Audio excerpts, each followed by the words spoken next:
And reconvene the open session in Mountain View Los Altos High School District Board of Trustees for Monday, April 24th. Please join me in a pledge of allegiance.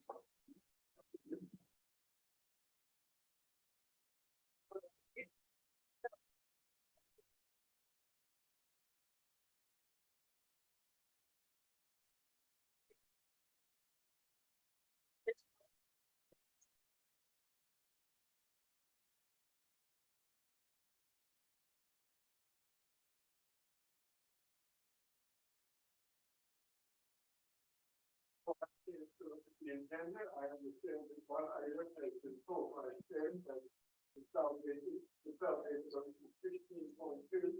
I have a motion to approve the agenda as amended by removing item 16.2. Moved by Sanjay, seconded by Kathy. Any discussion? Okay, we'll start with Sadie. Sadie? I approve. Thank you, Sadie. Thank you, Alma. Board members, indicate your approval. All in favor? Aye. Motion carries 5-0. Oops, thank you. Please turn on your mics, Got your mics on? unless you prefer them off for some reason. Yeah. Okay, in closed session, the board voted 5-0 to deny a claim.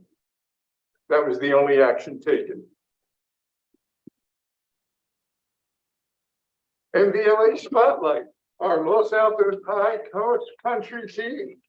Yes, thank you. Thank you very much.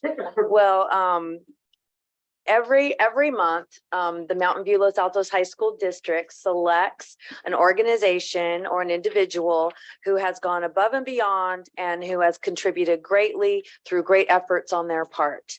And so it is our honor to give our MVLA Spotlight Award this month to the Los Altos Cross Country team. And I'm going to say a little bit about them before we applaud. They had an outstanding season, and you could see them throughout on social media and traveled and braved heat. And they won first place at CCS in Division II and qualified to move on to the state meet that was held at Woodward Park on November 26th, where they won. The cross country team then were state champions for the first time in their history, and I'm going to start applaud for that. They competed at the Nike Regionals in Portland, Oregon, and as a team placed 19th out of the 22 best teams in the United States. And it was an excellent first showing at the national championships. So we also want to note that the boys team finished in 4th place for CCS, and Stephanie McKenzie received the distinction of CCS honor coach. So once again, applause and congratulations to the Los Altos cross country team.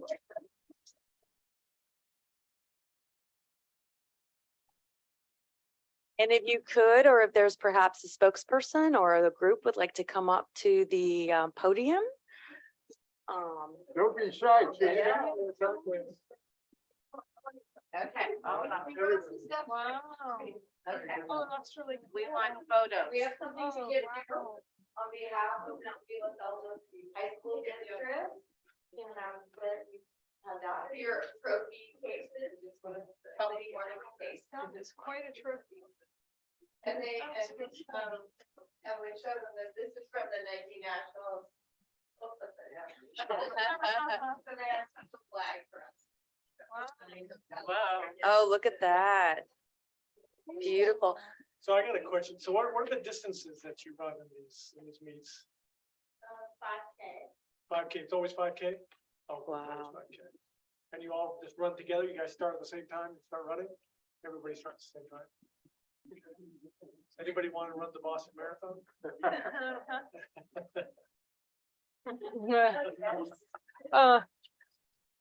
I had a comment. Actually, my daughter, when she was, I mean, she's now a junior in college. It was a while ago, but she did cross country at Los Altos, and it was a very warm and welcoming group. Even though she was not state material, but she found that everyone was very welcoming and warm to her. So I think what I've seen from my daughter's eyes is that you have such a great team and a lot of camaraderie and sportsmanship, good sportsmanship. So thank you for fostering that, and good work. I mean, I did cross country also very badly, and I know how hard it is. So kudos to you for beating out everyone else and coming in the state champions. And that is a magnificent, I have not seen such a magnificent Yes. trophy. So that is definitely, I mean, it's like you need two hands to hold it. So yeah. Yes. And could we ask you to stand in front of this screen? And I believe we would like the board, if you could, to join us, and Principal Satterwhite and Athletic Director Michelle Noeth, who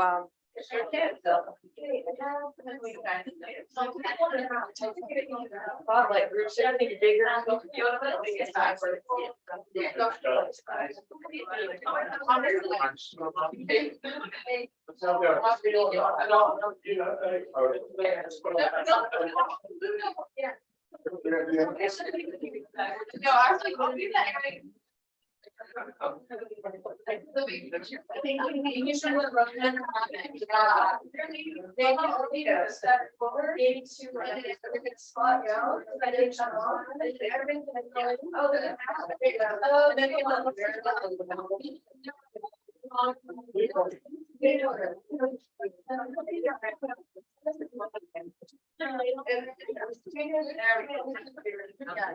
Okay. For students though. Okay.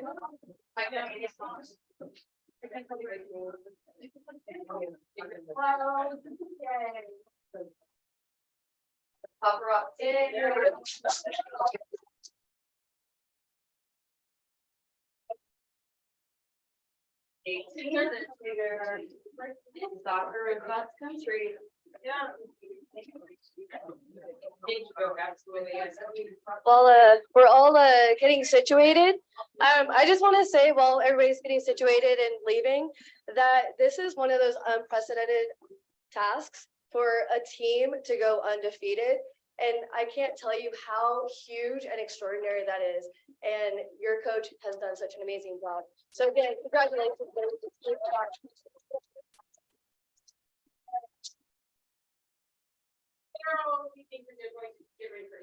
oh, thank you all. Congratulations. Look at that award. Your brain has that. Wow.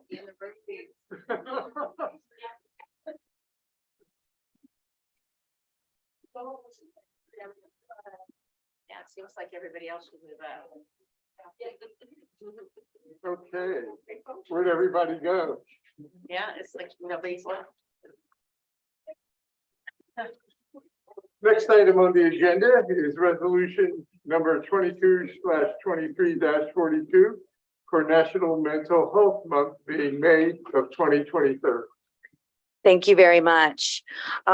We are bringing forward a resolution for approval of May 2023 as National Mental Health Month.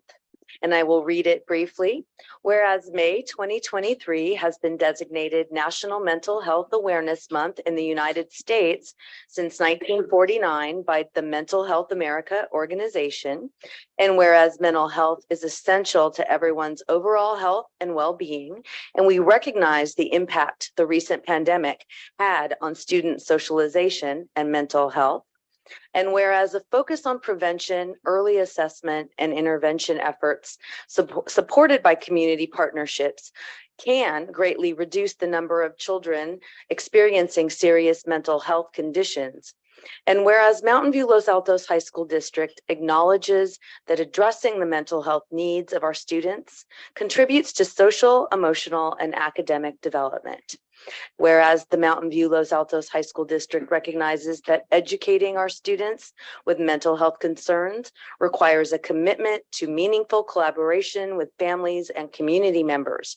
And now, therefore, may it be resolved that the Board of Education of the Mountain View Los Altos High School District recommits our educational community to increasing awareness and understanding of mental health, the steps our children, youth, and adults can take to protect their mental health, and the need for appropriate and accessible services for all people, especially youth with mental health conditions. And with approval, designates May 1st through 31st, 2023 as National Mental Health Month. Great, thank you very much, Nellie. Okay, do I have a motion with regard to the adoption of this resolution? I move that we approve resolution 22/23-42 National Mental Health Month for May of 2023. Second. Moved by Catherine, seconded by Peter. May I make a comment now? Please do. This is so important. All three of the trustees that just got elected in the fall all had as part of our platforms, if you will, and spoke at many forums. We had forum fatigue about mental health of our students and our perspectives on it. And we are, I personally, and I think the whole board can say that they're very proud of the direction we're taking, and that we have our wellness centers, forget your cute names you have for them at each school, and that we're collaborating in our wellness collaborative with our partner organizations and so on to try to do the things stated in the resolution. So I'm glad that we're making progress in this area, and I'm proud of the progress we've made. Okay, thank you. Any other comment? All right. We'll start with you. How do you vote? I approve. Thank you. I Sadie. Thank you, Sadie. Board members, indicate your approval by raising your hand or saying aye. Aye. Aye, motion carries 5-0. Thank you all. We are up to board member reports. Any board member have a report they wish to give? I just like to give one. So Mountain View Rotary Club, every year we give high school scholarships to 4 high school students. One for Alta Vista, one for Mountain View High School, one for Los Altos High School, and one for St. Francis. And I'm happy to report that we picked 4 amazing students this year. They will each be receiving $3,000 towards their education. And so, as always, we get numerous applicants, I was part of the committee this year for Los Altos High School, and just like it is every year, we get amazing applicants from these students, and part of our priorities. One is they've done community service, because that's one of the tenets of Rotary. But also financial need is also there, and it's just amazing to read the essays of these students and what they've gone through up to this many years in their life, and all very well deserved of getting the scholarship. So very happy to be a part of that. Very good, and I think you do good things with that program. So congratulations. Thank you. Catherine. I just want to point out to the audience, the community, that the board also gets educated. We're not in school and class every day of the week. However, we have things like webinars. We have California School Boards Association has numerous webinars on different things. The one I just went to, well, they're mostly Zoom now, was on safety and safety plans. It's very informative for us to do a better job and to know what's going on in the rest of the community and with other schools and school boards around to help inform our decisions we make here too. So just wanted to say I attended that one and that in general, these are a good thing. Okay, I thank you, guess Kathy. Yeah, Peter. just to add to what Catherine said, I'm actually, oh, I turned off the mic, sorry. Somehow the No, mic's it's on. That's fine. It's All fine. right, sorry. Just to add to what Catherine said, I actually am currently taking the California School Board Association Masters of Governance course, which is basically a course on how to be a more effective board member. I've taken, I think, 3 modules now, and it's been very useful information, and I hope you will see changes in how I conduct myself as a board member. You know, because it's there's a lot to learn, and it's really been useful discussing issues with both experienced board members, experienced superintendents, and new board members as well. And it is via Zoom, so there are people from, one person is in Yosemite, so his district is has you know, I think 1,000 students, really, or sorry, 500 students, very small, to all the way to actually former Dr. Meyer's former district. So yes, which is very big. So anyway, I just wanted to mention that. Good, thank you, Peter. Anyone else have a comment? I would just want to say, Philly, you took that way long time ago. Oh, yes. the long Yeah, time. and then Sanjay and I took it soon after coming on the board too. It is very important, and I know that Esme will take it soon enough too. But it's important foundations for running boards and knowing how boards work and so on. Okay, thank you all. Okay. Thank you for the board member reports. Now we get student board member reports. Let's start with you tonight, Alba. We have a lot going on right now. It's crazy to say it's nearing the end of the year already. The big thing is our choir program just got back from their trip to New Zealand and the Fiji Islands, and they had an amazing time. I've seen the pictures, it looked beautiful. And they were very busy, but definitely enjoyed their trip. This week is our Battle of the Classes week. So our spirit day today was black and gold. Tomorrow is under the sea. Wednesday is on the sea. Thursday is Choose Sunny Day, and then Friday is class colors. And we finish off the week with our class competitions at our night rally, where all 4 classes compete for the Battle of the Classes trophy. Obviously, I hope seniors win, but we'll see. Then tomorrow we have the public release of our superintendent student advisory board as the Family Partnership Council, which Dave and I will be attending, and we're really excited for that to launch. Next week on May 5th, which is Friday, I believe of next week, we have Dance Spectrum's yearly showcase at Foothill College's Theater. So that will be great, I'm sure. This week we also have our art students displaying their work in our library all the way through Thursday. Last Friday, we had our boys versus girls lacrosse game, and our girls team won, so congrats to them. And we'll be finishing our senior spring sports season with our senior night this week and next week. Lastly, AP test season is in full swing, so our students and our teachers are working hard to prepare for the next 2 weeks. But that will be finished on a positive note with our prom at Great America on May 13th.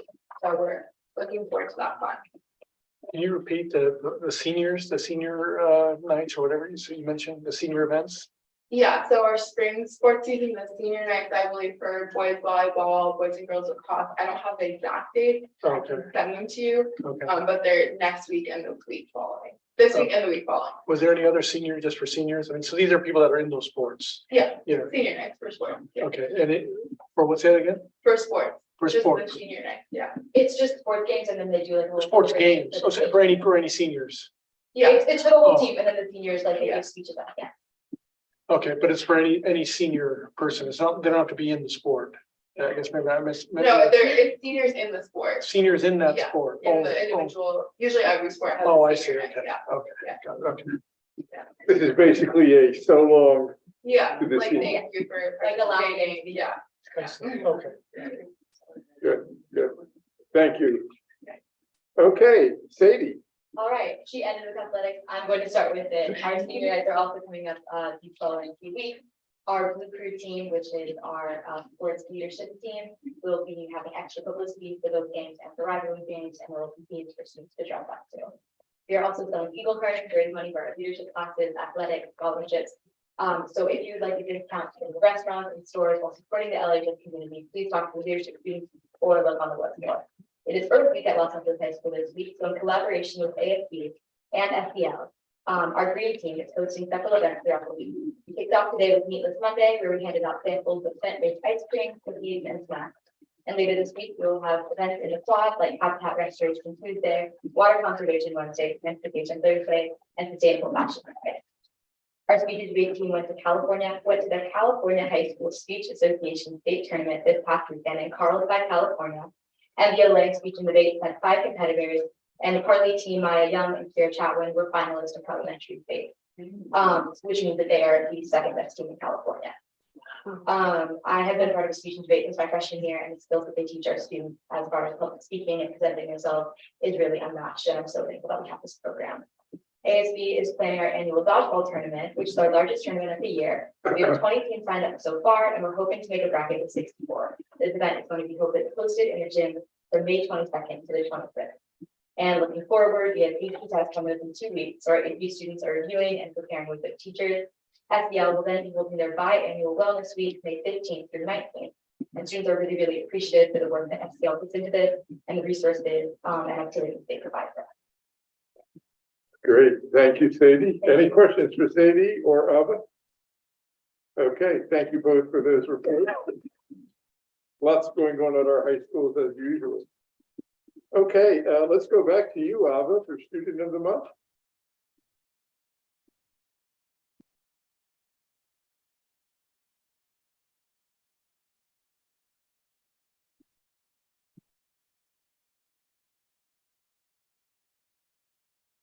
Mountain View High School is proud to recognize Jehan Sandhu as our April 2023 Student of the Month. Jehan is a current junior at MVHS. Inside of school, she enjoys AP US history class and honors American literature. Jehan writes articles for Slam Magazine, an MVHS student-run independent newspaper dedicated to destigmatizing racial and ethnic differences by amplifying voices from underrepresented people and groups. She also competes in mock trial, where she works on the prosecution side. Jehan is looking forward to being a mock trial camp counselor this summer. Jehan is also an avid volunteer for Mountain View High School's Key Club, where she serves on the service and fundraising committee and as a peer tutor. Jehan's teachers describe her as a true community leader who helps her fellow students and is conscientious in academics. Her digital art teacher expressed how Jehan has an innate ability to articulate about complex concepts and be a problem solver with creative expression in digital art. Outside of school, Jehan volunteers at Second Harvest Food Bank frequently and plans to spend some of her summer volunteering at her grandpa's school in India, which she has spent time at before. In her free time, Jehan enjoys running, playing with her dogs, juggling, or drinking boba drinks and coffee. She also enjoys writing, especially songs and poems, one of which will be published in the upcoming Slam Magazine issue. The poem is titled Blossoming of the Marigold and is about Jehan's Punjabi culture and background. Looking forward, Jehan hopes to either become a therapist who works in mental health counseling or pursue a career in marketing. Congratulations, Jehan.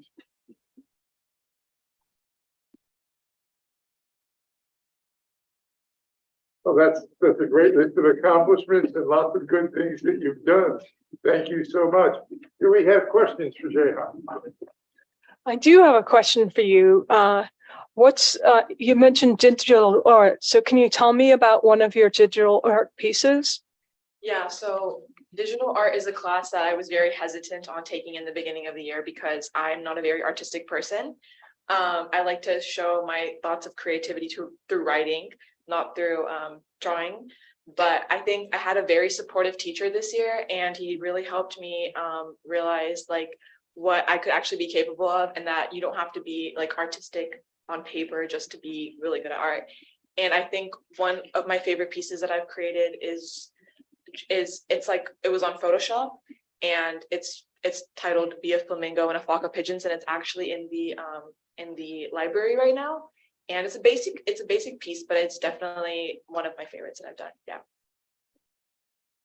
Thank you. Thank you. Catherine, I'm wondering about the school in India that you're going to help at. You said your grandfather's school? Yes. What, he runs a school or? So my grandpa is so he has a village, and in the village, not his village, but it's a small village in India, and it's located like about 4 hours from Delhi, which is and my grandpa does run that school, and he basically decided to open, it's very small.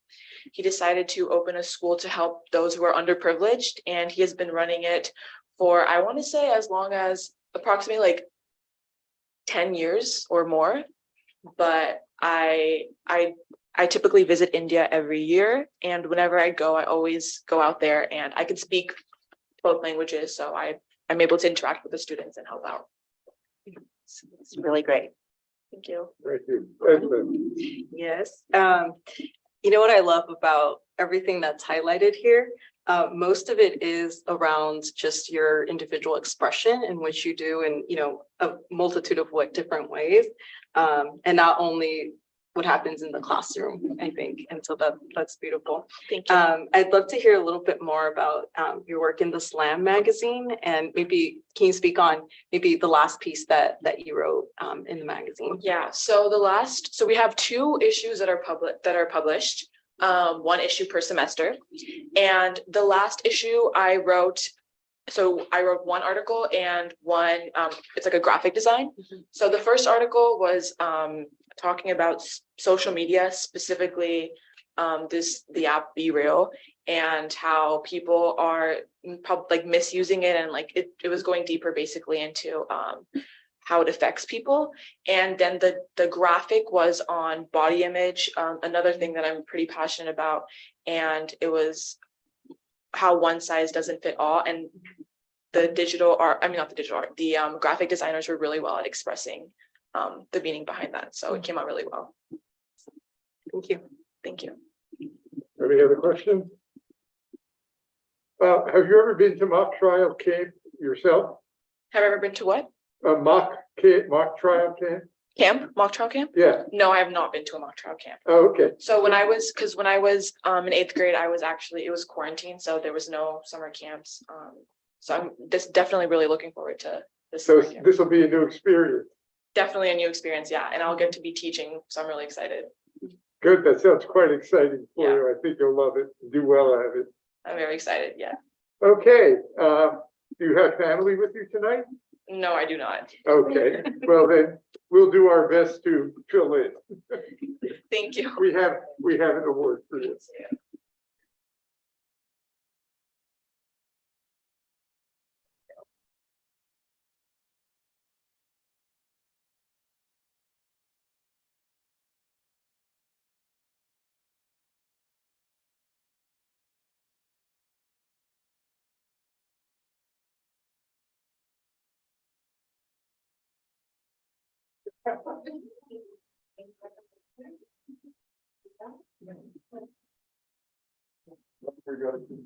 Impressed.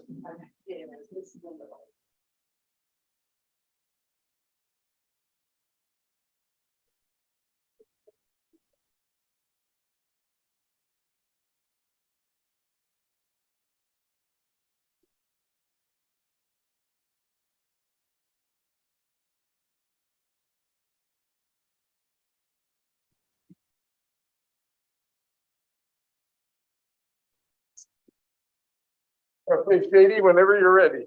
All right, thank you so much. Los Altos High School is proud to honor Marcela Izaguirre as our April Student of the Month. It is a privilege to recognize all of her accomplishments throughout her time at Los Altos. Marcela is one of the hardest working people at Los Altos. Not only is she a dedicated student achieving high marks in numerous AP and honors classes, but she also gets involved with school-wide activities and fosters a community that everyone at Los Altos benefits from. From athletics to clubs to academics, Marcela embodies what it means to be a student and a community member at Los Altos. At LAHS, Marcela is the captain of varsity and competitive cheer. She's also part of Latino Student Union, or LSU, at Los Altos, where she plans events celebrating and sharing Latino culture with the LHS community. Recently, Marcela and LSU participated in Diversity Week with a performance in the Diversity Rally and the Cultural Food Fair. Marcela is a member of the Buena Vista Youth Scholars Club, where she helps tutor children from the Buena Vista Mobile Home Park in Palo Alto. As member of AVID at Los Altos, Marcela has excelled academically and won the AVID Academic Achievement Award in both fall and spring semesters of her sophomore year, the Rising Star Award of this year, and in her freshman year, she was awarded the LHS Student Recognition Award. This winter, she was also awarded the Latino Academic Achievement Award. After graduation, Marcela plans to major in political science or history, two passions which she has found throughout her high school academics. Afterwards, she hopes to attend law school. Whatever the future brings, Marcela hopes to continue to give back to her community as she has done throughout her high school career. Congratulations, Marcela, and thank you for all you provide to our community.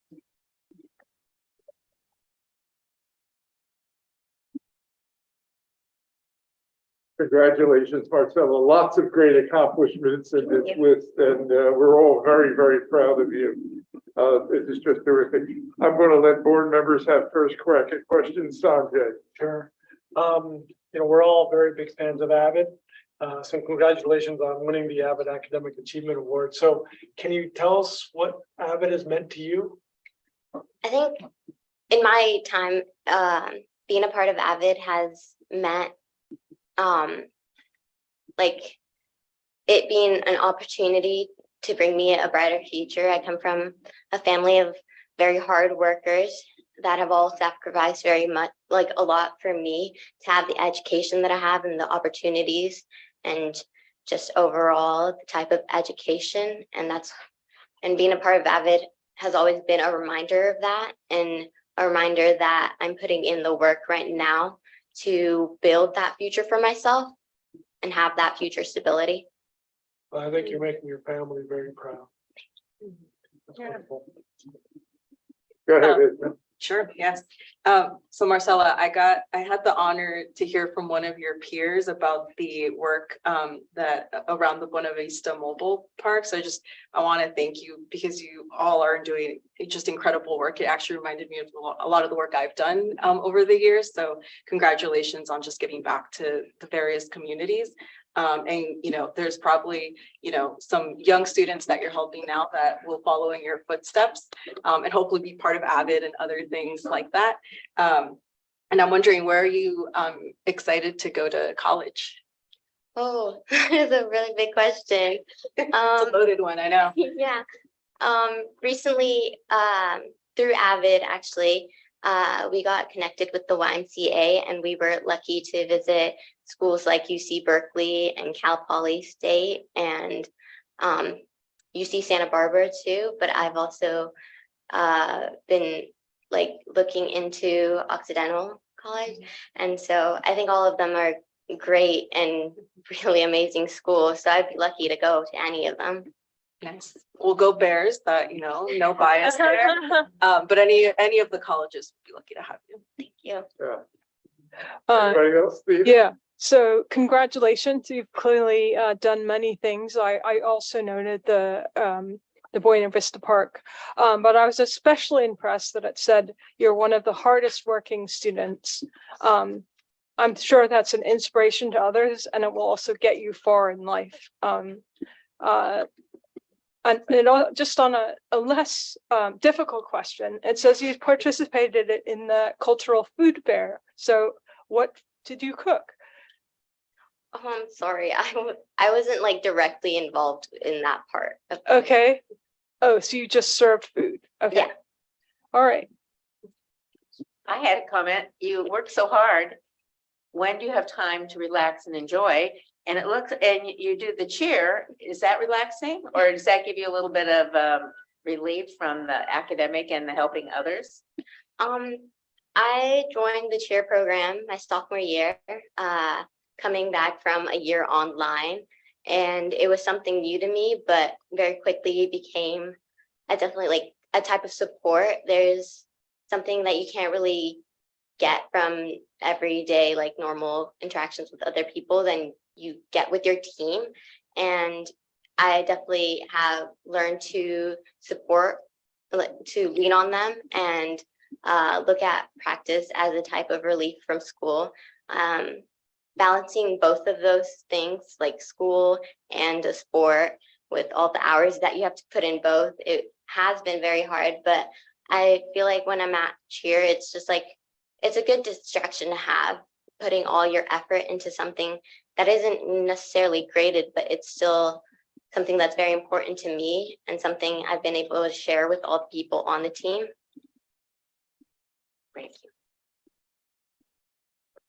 Well, I think that you mentioned that you come from a family of hardworking people, and it clearly has rubbed off on you. And I think we see in you really an embodiment of the American dream, where you work hard, you accomplish great things, and you go on to do great things for other people. You're already doing that for other people in your school, so that's really admirable. Thank you. Do you have some family with you tonight? I have my oldest sister with me. Bring her up.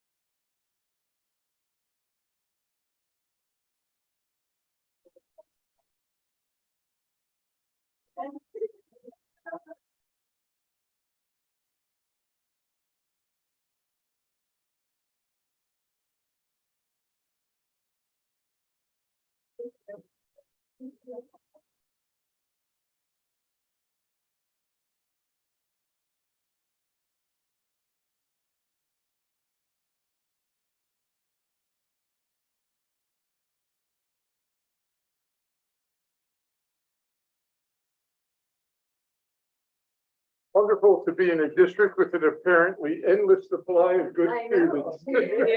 Make their job really easy. So let's move on.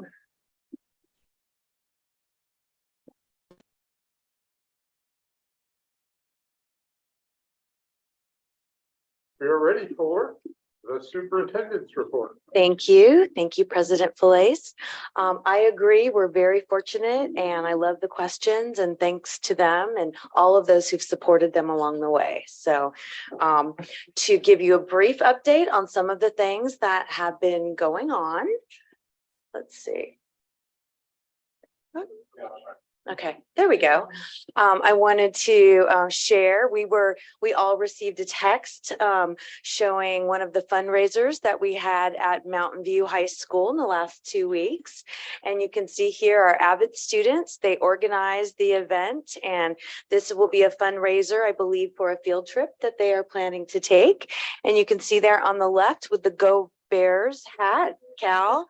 We have our own Esmeralda Ortiz, and she graciously spent a Saturday here on Mountain View supporting our students. Wanted to circle back to our three pillars that we look at: excellence, equity, and engagement. And we like to start out many of our conversations that we have here within the district, honing in on these three important concepts. In addition to that, and now I'm gonna say, where does her name? Anna, can you read for us? Marcel, Molino, we had a young lady named Anna Molino, who is a freestyle student, and she has been helping us with creating our graphic for our graduate profile. We've spent much of the last year talking about it. We've shared it with the Family Partnership Council, and we've shared it with a variety of other groups. But you can see here, it's really, really very close to being complete. And we are going to focus on conceptual understanding, critical thinking, diverse collaborative relationships, resilience, and contribution to the world in our global community. So she did a great job in highlighting and really creating this all on her own from the concepts that we gave her. And as you said, we have an endless supply of talented students. And it's beautiful. It's really good. It really is. I mean, look at the brain, the light bulb, and just the whole, really thoughtful work that went behind that. And we'll mention it a little bit later, but Ava and Sadie, when they're on the panel for our advisory council, superintendent's advisory council, the panel of students will be discussing what these concepts mean to them. Great. So we're very excited to continue to talk about it. Wanted to share in the last 2 weeks, it is such a busy time that sometimes we look at our calendars and say, was that only 2 weeks ago? But we're not going to click on it, but it will be available on the website. But our students did such an amazing job at our Latino Academic Achievement Awards. Special thanks to the team and staff at Los Altos High School who put this together to honor our students and all of their successes. Oh, we are going to have something. There we go. Thank you. I wanted to see that. Thanks so much. I had a good side view on the stage, so up close, and just a wonderful night of all of that. So thank you for making that happen. More pictures here. Our team on the left who helped put this together and organize. I see Ariel. You can also see the student dancers. I had the good fortune to meet them prior to the event. Just such a wonderful evening. So thank you to those who put it together. Wanted to share also that at Mountain View High School, we had a student who won the viral video contest and won first place in the countywide contest. And we're not going to show this one, but they did have, it was on sexually transmitted diseases and making sure that you get yourself tested. So the county decided to give that award to MVLA, and certainly the student, this will be available for anyone who wishes to see it, but we're very excited about bringing this important information to other adolescents, and first place in the entire county. Wow. Yes. Yeah. It's long, so we're not going to look at it. Could you send us the link? I'd absolutely, I'll send you the Okay, link. great. Yes. Wanted to also share that this Monday, our students at Alta Vista, you can see they're here in the multipurpose room. They are taking a course at Foothill that is virtual. And so they're receiving 2 units in a personal exploration course that new students at Foothill often take. And all of the research shows that if you take one course and receive credit for any college course, that it greatly increases your odds of completion. And so this course not only will give them those credits, but it gets them all of the bureaucratic paperwork that they need to get in the door. So they'll have their IDs, they will be registered as students. And this partnership with Foothill will make sure that this is done free of charge for the students. But this particular course gives them an opportunity to explore career pathways and their interests. And it's just a wonderful bridge to community college. And then on the right, you can see that they're continuing to enrich and explore at Alta Vista with the field trips. They went to see the music and life of Fannie Jo Hammer in Palo Alto, and they're exposing them to other artistic experiences. So congratulations to Alta for really increasing the experience there. Wanted to announce we are going to have our first annual retirement reception, or maybe our first in many, many years. We're going to celebrate our retirees, and you may see some names that are familiar.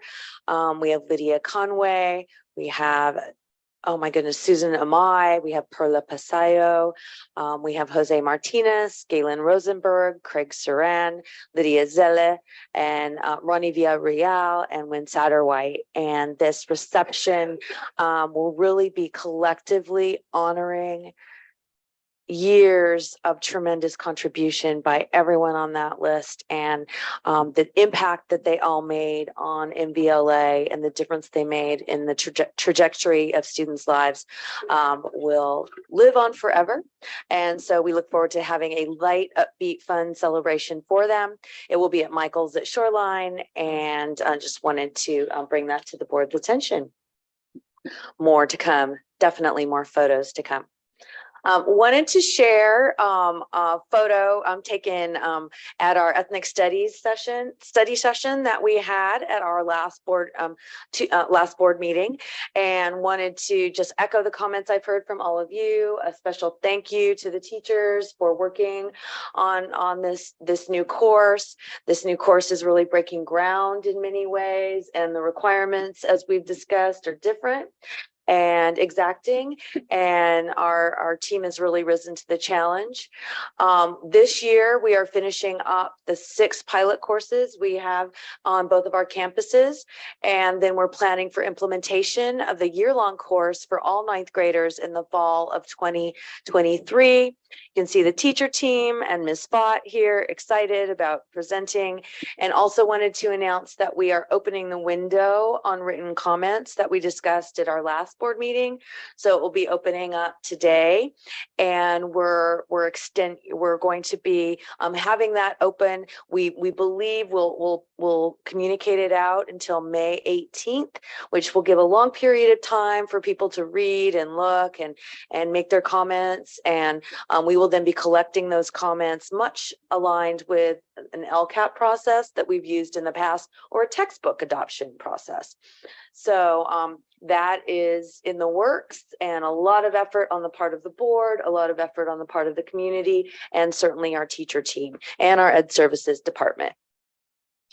Wanted to also share, I am so excited. We have 2 chairs. Ava and Sadie will be chairing the Student Advisory Council to the superintendent, and we will have our first meeting on May 24th in this boardroom. And this is a formidable group, and we look forward to hearing your feedback and ideas and perspectives. And I always say that those who sit in the seats all day have a distinct, unique, important vantage point, and we want to learn from you. So we're very thrilled to be a part of this, and I have to say there's some things I just would look forward to, and this is certainly at the top of my list. So Trying to get a priority list, things that they want. no, as a matter of fact, but I do actually, we did do some reaching out and some surveying, and thank you to Michelle Bissonette, who has been coordinating some of this. And so we do have a sense that we will be looking at academic excellence and what instruction looks like within the classroom, student wellness and the importance of student wellness, and then just a variety of ideas on how to make this experience a positive one for all. So I can't wait.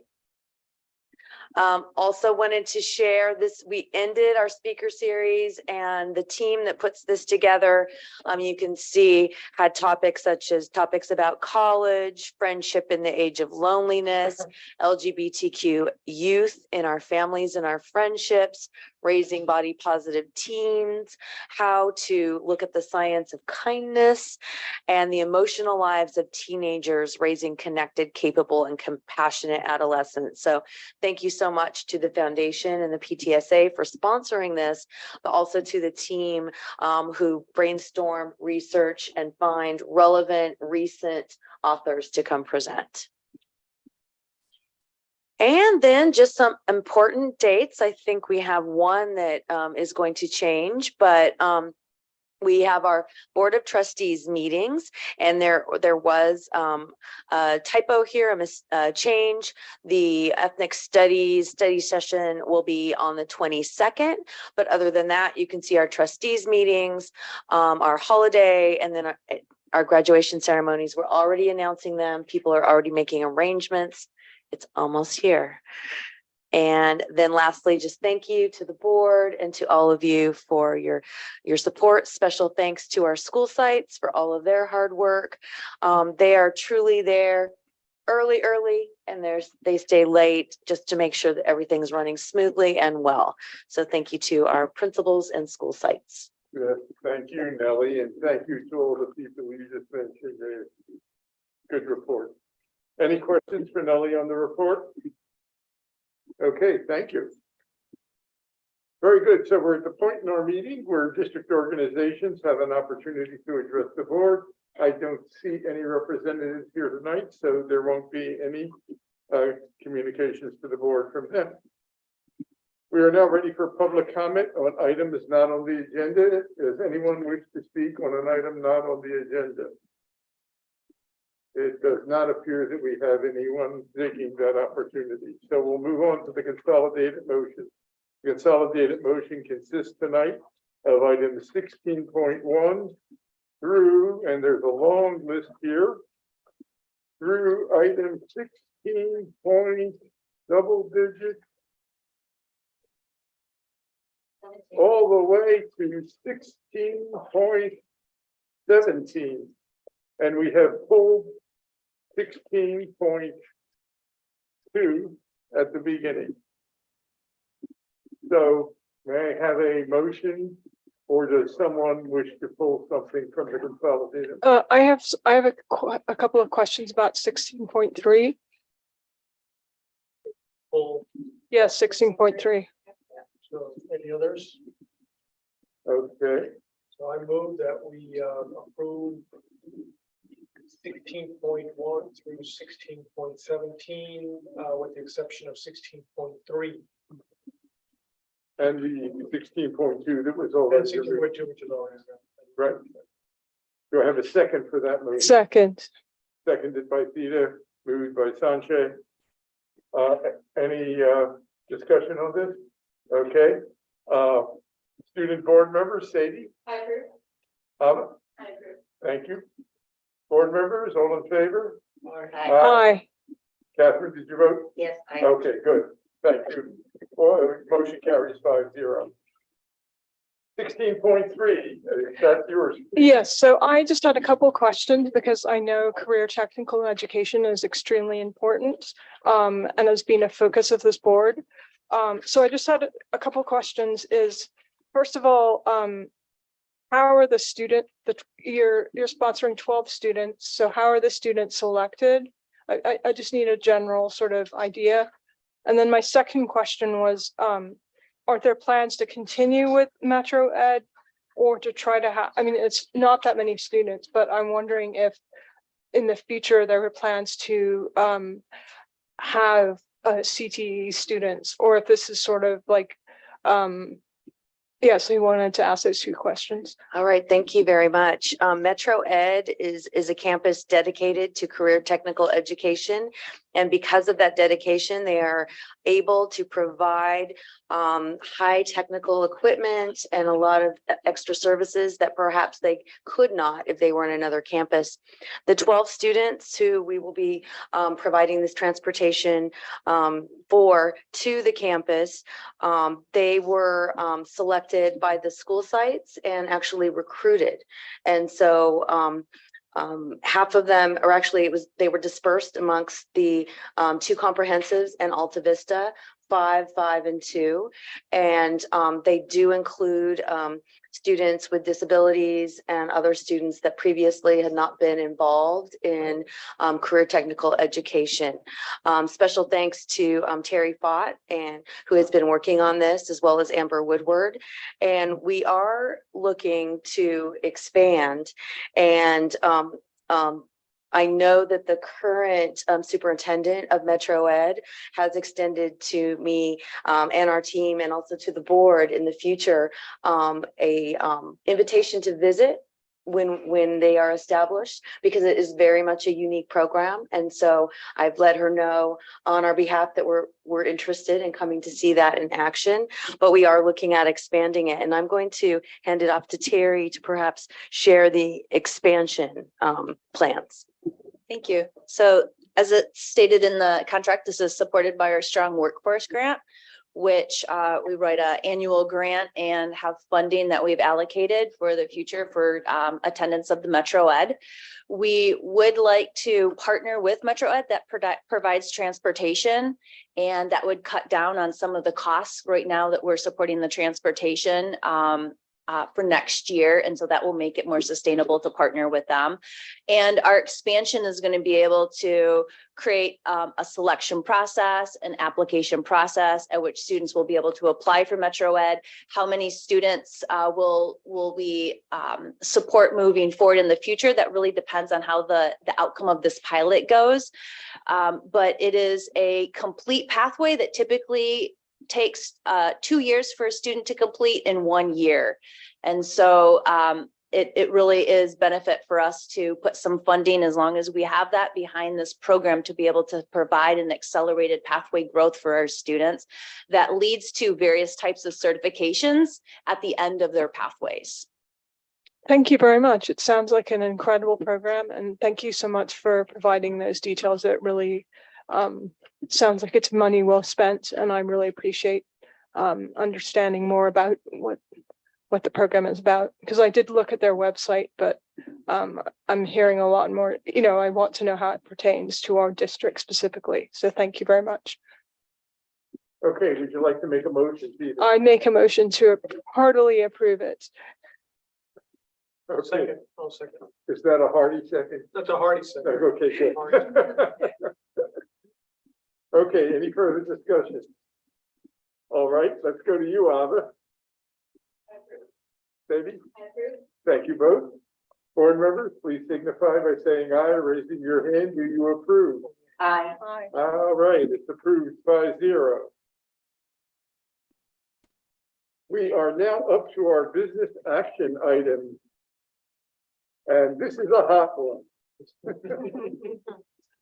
Who wants to take this?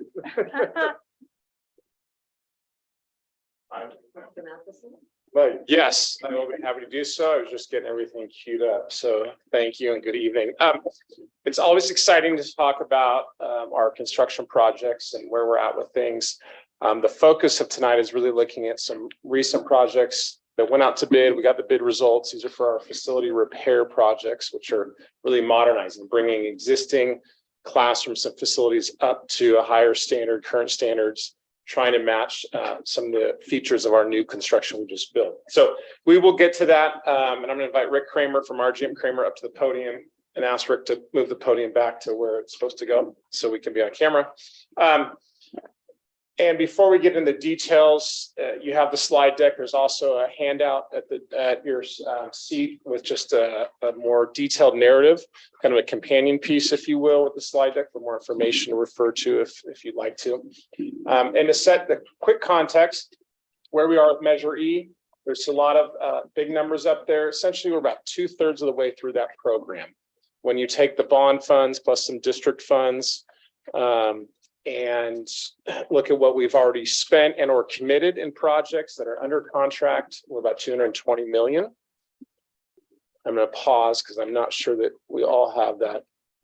so board Companion members, can I piece. interrupt, Mike? This is what it looks like. It's on in your stack there.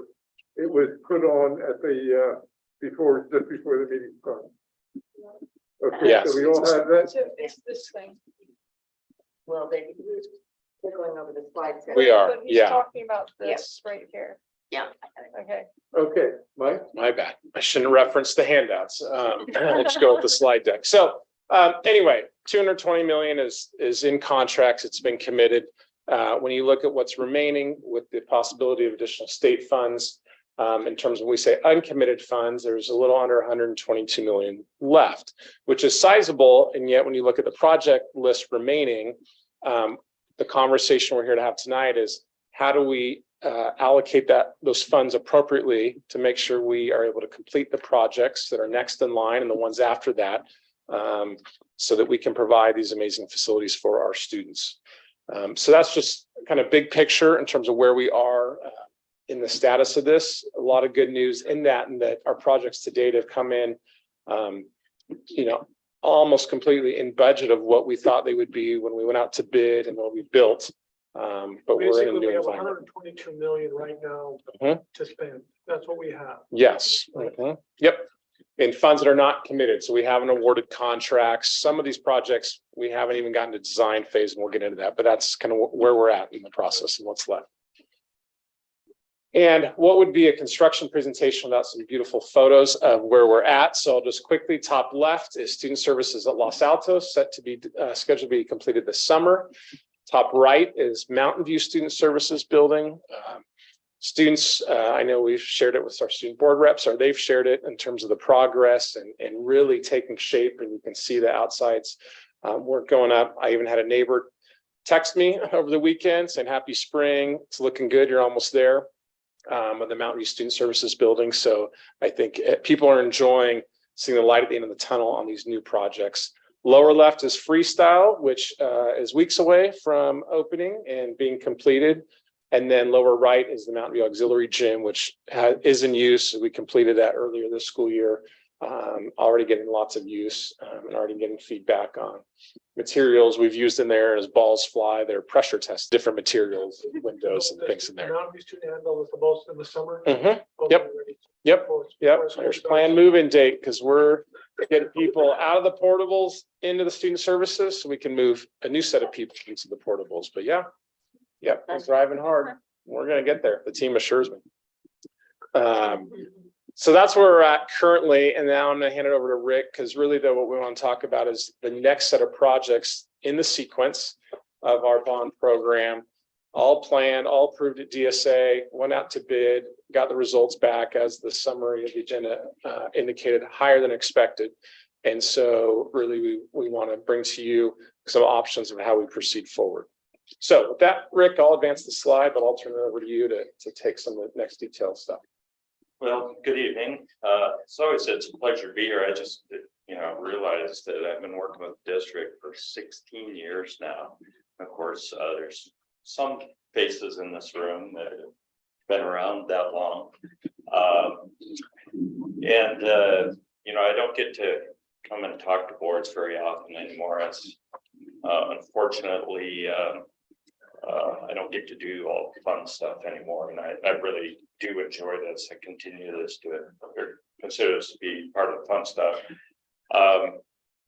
Pat, who who's expertly assisting Mike in running this program, who's been working extremely hard and has been very successful. I'm very proud of the work my team has done here. He came into my office last week and he said, these bid openings have really been heartbreaking. And I think with your experience working with the district and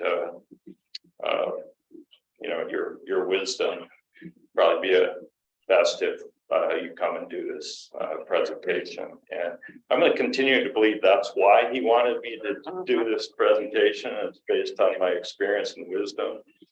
But for those of us who were involved in the planning of this Measure U program a few years ago, we, really going along with the pillars of the school district, academic excellence and equity, among other things, this program was really developed to make these facilities, among the best in the state for high schools. And I believe we're doing that.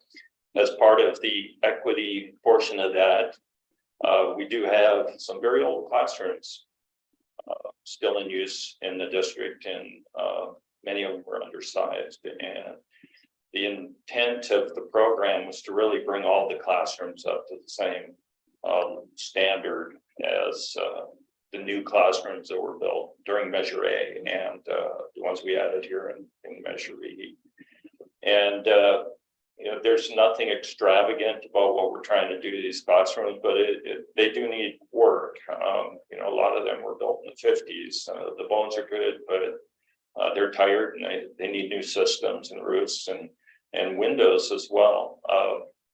Windows is something I've always been trying to get done in this district ever since Measure A, because I understand the importance of them, not only for acoustic comfort and natural daylighting, but for thermal comfort. If you're close to a single pane window, it draws heat off you.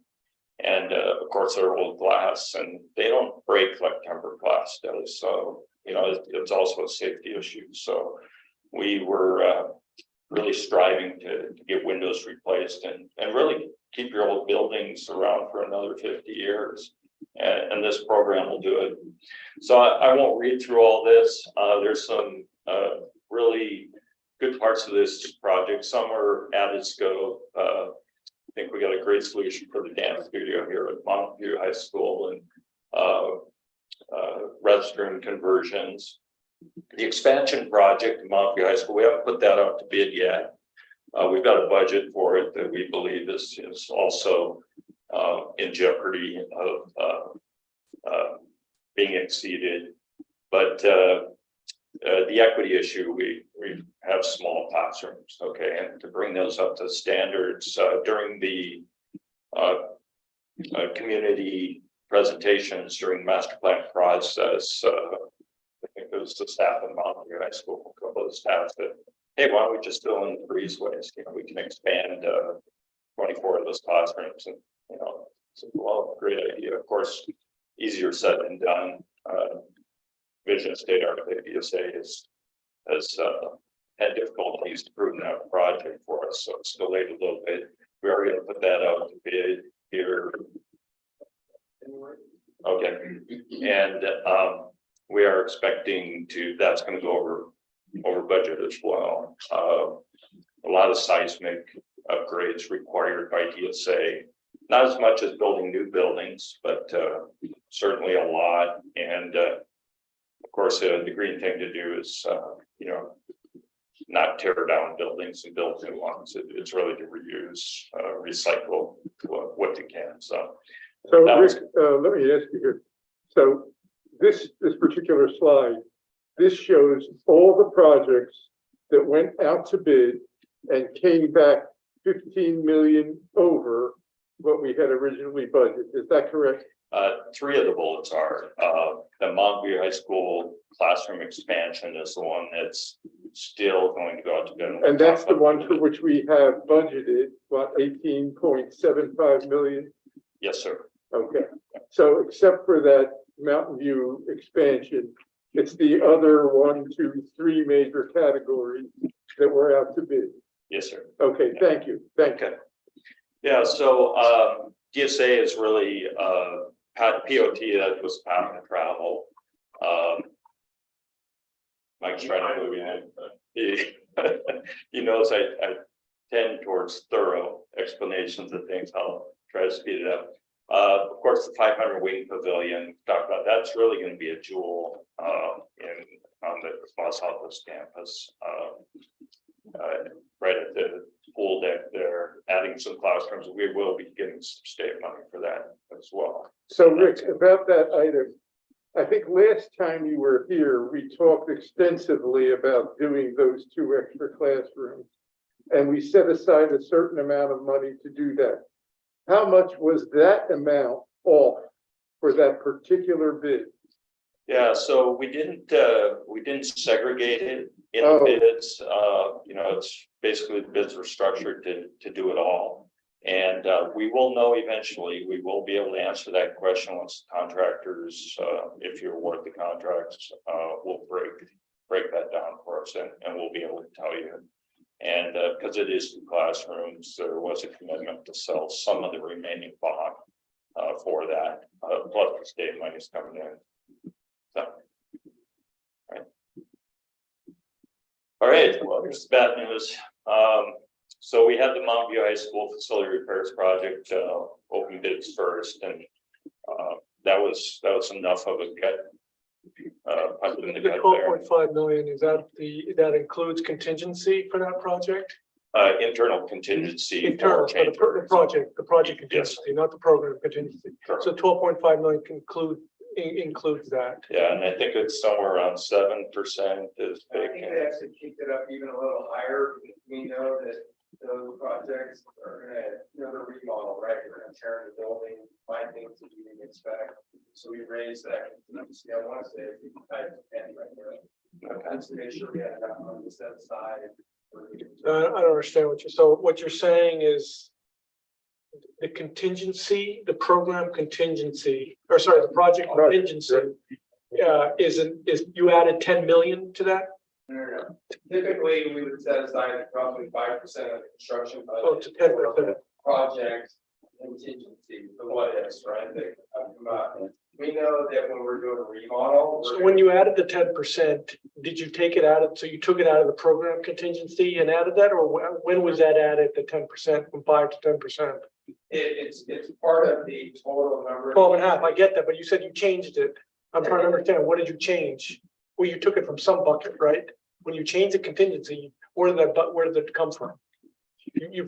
When you change the percentage? I think a better way to explain it is when we say a budget increase is required, that 4.2 million, that takes that into account. So of the 16.7 million, let's say 75% is construction costs. So somewhere in the neighborhood of 1.5 million is factored into that budget increase.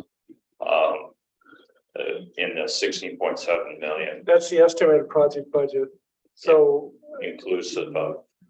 okay, so wait a minute, so the 12.5 million though, you're saying the current project budget is 12.5 million. So that includes the contingency for that project. Yeah, 5%. And that was the 5%.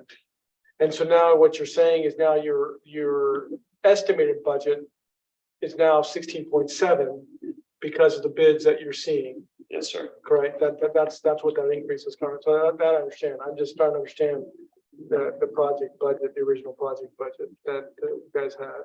Yeah. But it includes the first one was 12.5 with a 5% contingency. The second already included. The next one is 16.7 with a 10% Yes. already included. So these numbers represent 5%, and 10% contingencies. Yeah. We're trying to be a little conservative here. So, but keep that in mind. Sorry, I'm trying to understand the process here a little because, this is all new to me. So basically you don't go out and get bids for all of, say, Mountain View, because I'm not quite understanding, you're doing ADA repairs and this is fairly late in the project, so I'm not quite understanding the process for that. So could you please help me understand that? Yeah, so way back in the master plan stage, we used metrics to budget projects, what we believe they'll be. There's no design work done. And we focus on the high priority projects first, which were really the big ticket items, the new classrooms, student services, gyms, for two reasons. One, because time is money in this business. And we'll talk to that a little bit on a later slide. So what you want to do is get the big ticket items, and especially if it's new construction, because it adds capacity to the school. So we have flex space to vacate existing wings when we get around to modernizing. So we were very successful at doing that. And as Mike mentioned, we're got about 2/3 of the way through the program without really any budget issues. And so now we have our flex space, we still have our interim housing. And then while that's under construction, then we start getting into the next round of projects, because the project takes about a good year plus to design and then another year to bid, or to construct. And so that's when we start diving in and reanalyzing budgets. And we did have some budget corrections, if you recall, as we went along the way with budgets as new information developed. Of course, the economy has not cooperated with the latter part of this program, and with COVID and material and labor shortages and stuff. So that's been driving costs up. We try to adapt and adjust. But my crystal ball pretty much shattered in 2020. It's been really difficult to forecast construction costs. And I talked to contractors. I'm a student of construction cost escalation. I track it, and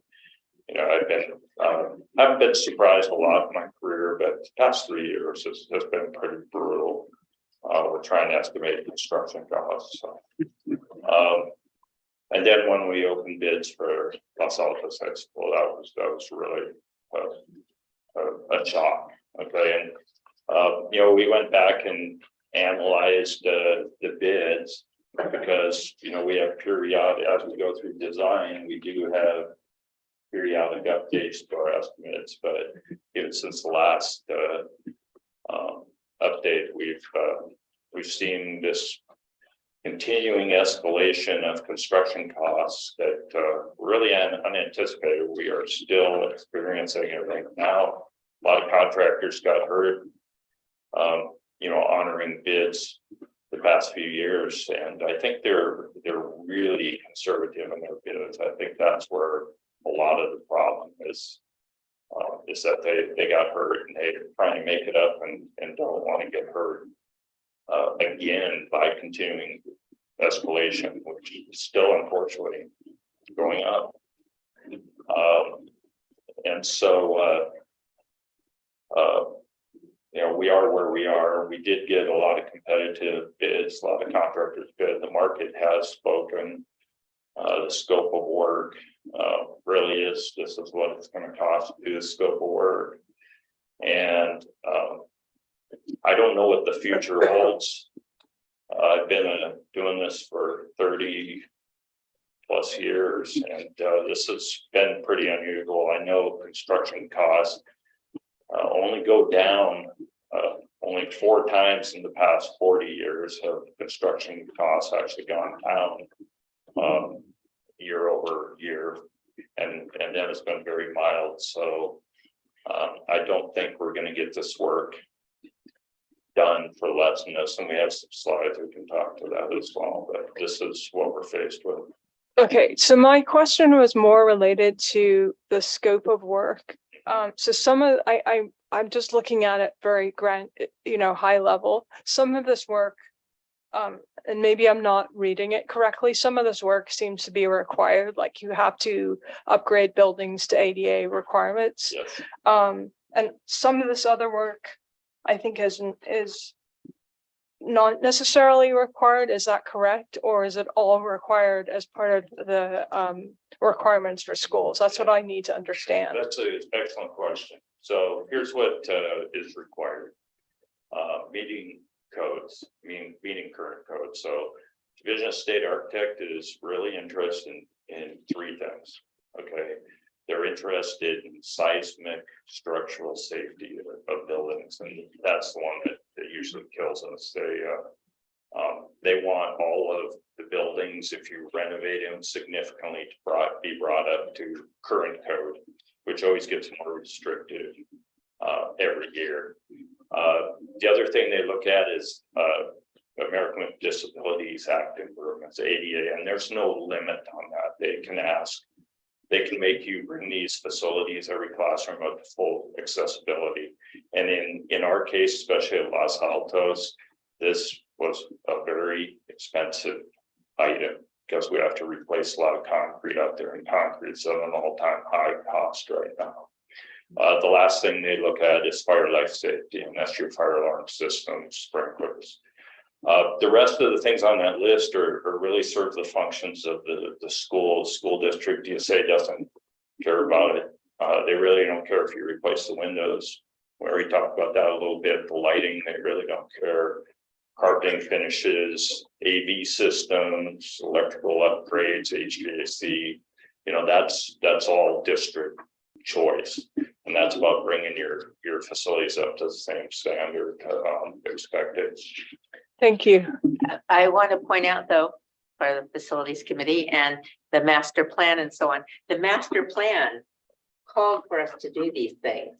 So when we put the bond out in the first place to get the money to do all these things, we told people we were going to do things like upgrade, not just to the current government standards, but to some others too. Right. I'm just trying to find out, because we do have to make some choices. I'm just trying to find out what the choices are. And one of those is, I'm not suggesting it, but I'm saying one of those is to do the minimum.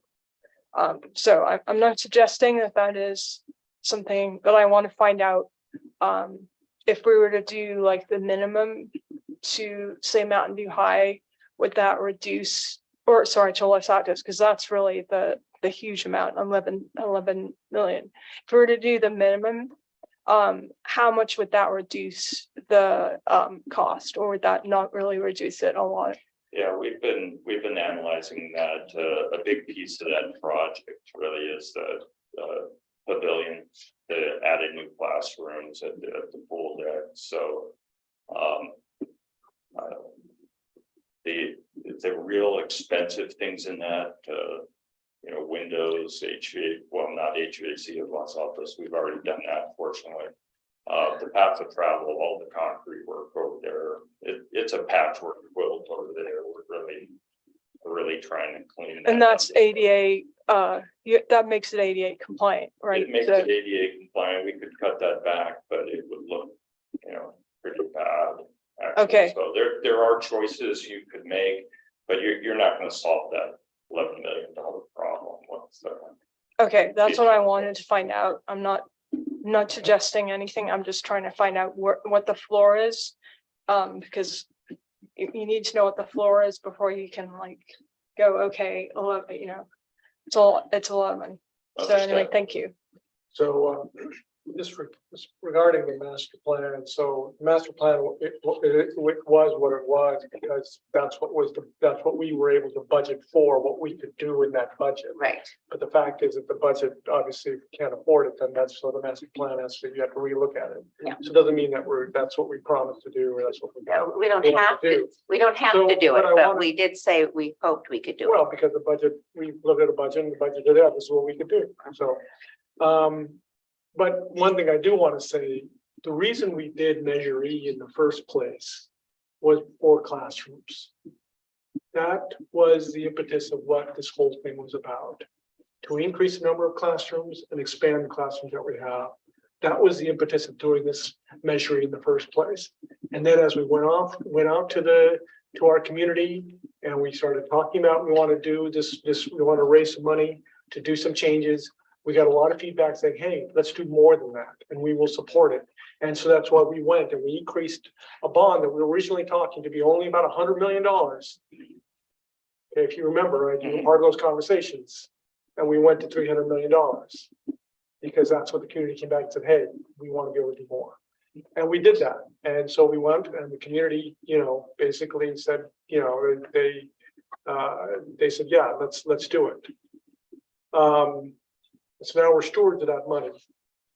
And I think we still have to, in my opinion, we have to go back to what the impetus of what we still want to do, and that's our classrooms, because of the increased number of students that we were basically looking to have, and also to, basically increase the classroom sizes, because the classroom sizes are small, and to make those improvements. So I personally, I looking at, we haven't even gone to bid yet on those.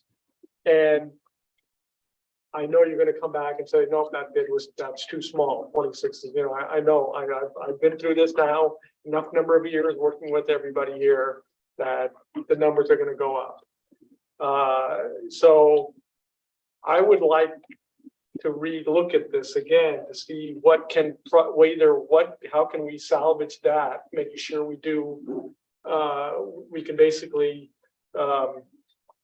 increase the classroom sizes that's on the plan, and what projects do we have to eliminate if need be. If any of these three projects here you're talking about, what do we say that, well, we won't do these, and to save money so we can do the classrooms. I'd like to look at something if that's what we need to look at, unless make sure I understand. I have all the math, but I'm not sure. I haven't looked at these numbers in a long time.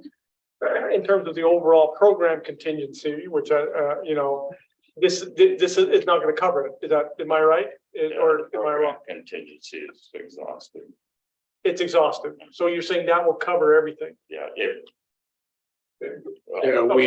We've moved most of that program contingency, if not all of it, into project Into budgets. projects now. Yes, Now there's so nothing- it's spoken for. So it's yes. spoken for now. Okay, so then probably not, then is what we're saying. Okay, that's what you meant by exhausted. Okay, got it. Yeah. So that's my, that's my proposal, that I'd like to relook at the projects that we have currently, and we look at a prioritization of what we think needs to happen and decide how can we safely do what we want to do with that priority list. There's some factors to consider, obviously, so we do have a couple slides on that. Yeah. May I, as part of the facilities committee, may I speak again about this? That is covered on slide 9, the future project list. And that is the whole point, is that this $26 million worth of stuff that may or may not need to be done. That if we need the money, that money, then these are lesser well, I won't say lesser priority, but they were going to be done in the future and they're smaller and we can change the scope of them or whatever and still do this part. And one of the reasons that we need to proceed now, if we're going to at all, is that if we don't put these out to be built this summer, they're going to disrupt learning next year. Or disrupt learning next year because they won't be done in time for fall. And furthermore, they'll only be more expensive starting next summer. So I have a question before we go down that. So looking at the slide, the projects that Catherine mentioned, now I'm not looking at the slides, I'm looking at the next to last page of the other handout. Right, it's the same as the slides. Yeah, it's the same as the slide. None of these is a classroom subject. Right, exactly. Exactly. This one is Over here? That's 26, currently doesn't have additional classroom. And I did want to make it, But we don't have to take that alternative, do we? Do what alternative? The one of using the $26.76 million currently designated for additional classrooms. So wait a minute, yeah, that's issues. I mean, let me make sure I understand. That's a good point. So, okay. Okay, the classroom expansion. Do you want to let Rick finish the whole presentation and explain his reasoning? And then go back and ask questions? Maybe that would clarify things in advance and or present the situation, and then people can agree or disagree with it and also ask the questions. Yeah, if I can just ask, so the classroom expansion modernizations, that's the 18.7 million. Yes, sir. That's the one that hasn't gone out to bid yet. Though. Correct. Okay. But you think that will go above? But do you have any idea? The top end going over budget on that, it's dropped the number and we're continuing to scrub that. It's about 9 million over. That's what we fear. I don't want to come back and say it's higher than that, but we believe it could be as much as 9 million over. We have our parent company is coming, they premier cost estimators in the country, and so we have the San Francisco office really scrubbing that budget and trying to predict more accurately what that project will cost. But our initial belief is that it could be up to 9 million over. So I'm a little worried about even that estimate, because when I look at the current over budget, it comes out to about 65% over what we had set aside for it. And the Los Altos one comes 77% over what we had set aside for it, actually just a little bit more. If we get a 75% increase on that $18.75 million, that is like brings it to $30 million. Yeah. It's like 13 million extra dollars. Let me remind you one thing. We already did make one interim budget adjustment on that project. If you recall, we went into the 100 wing because we were putting the student services building there. We had to do seismic upgrades to the rest of building 100 because we lopped off the end and built that new restroom there.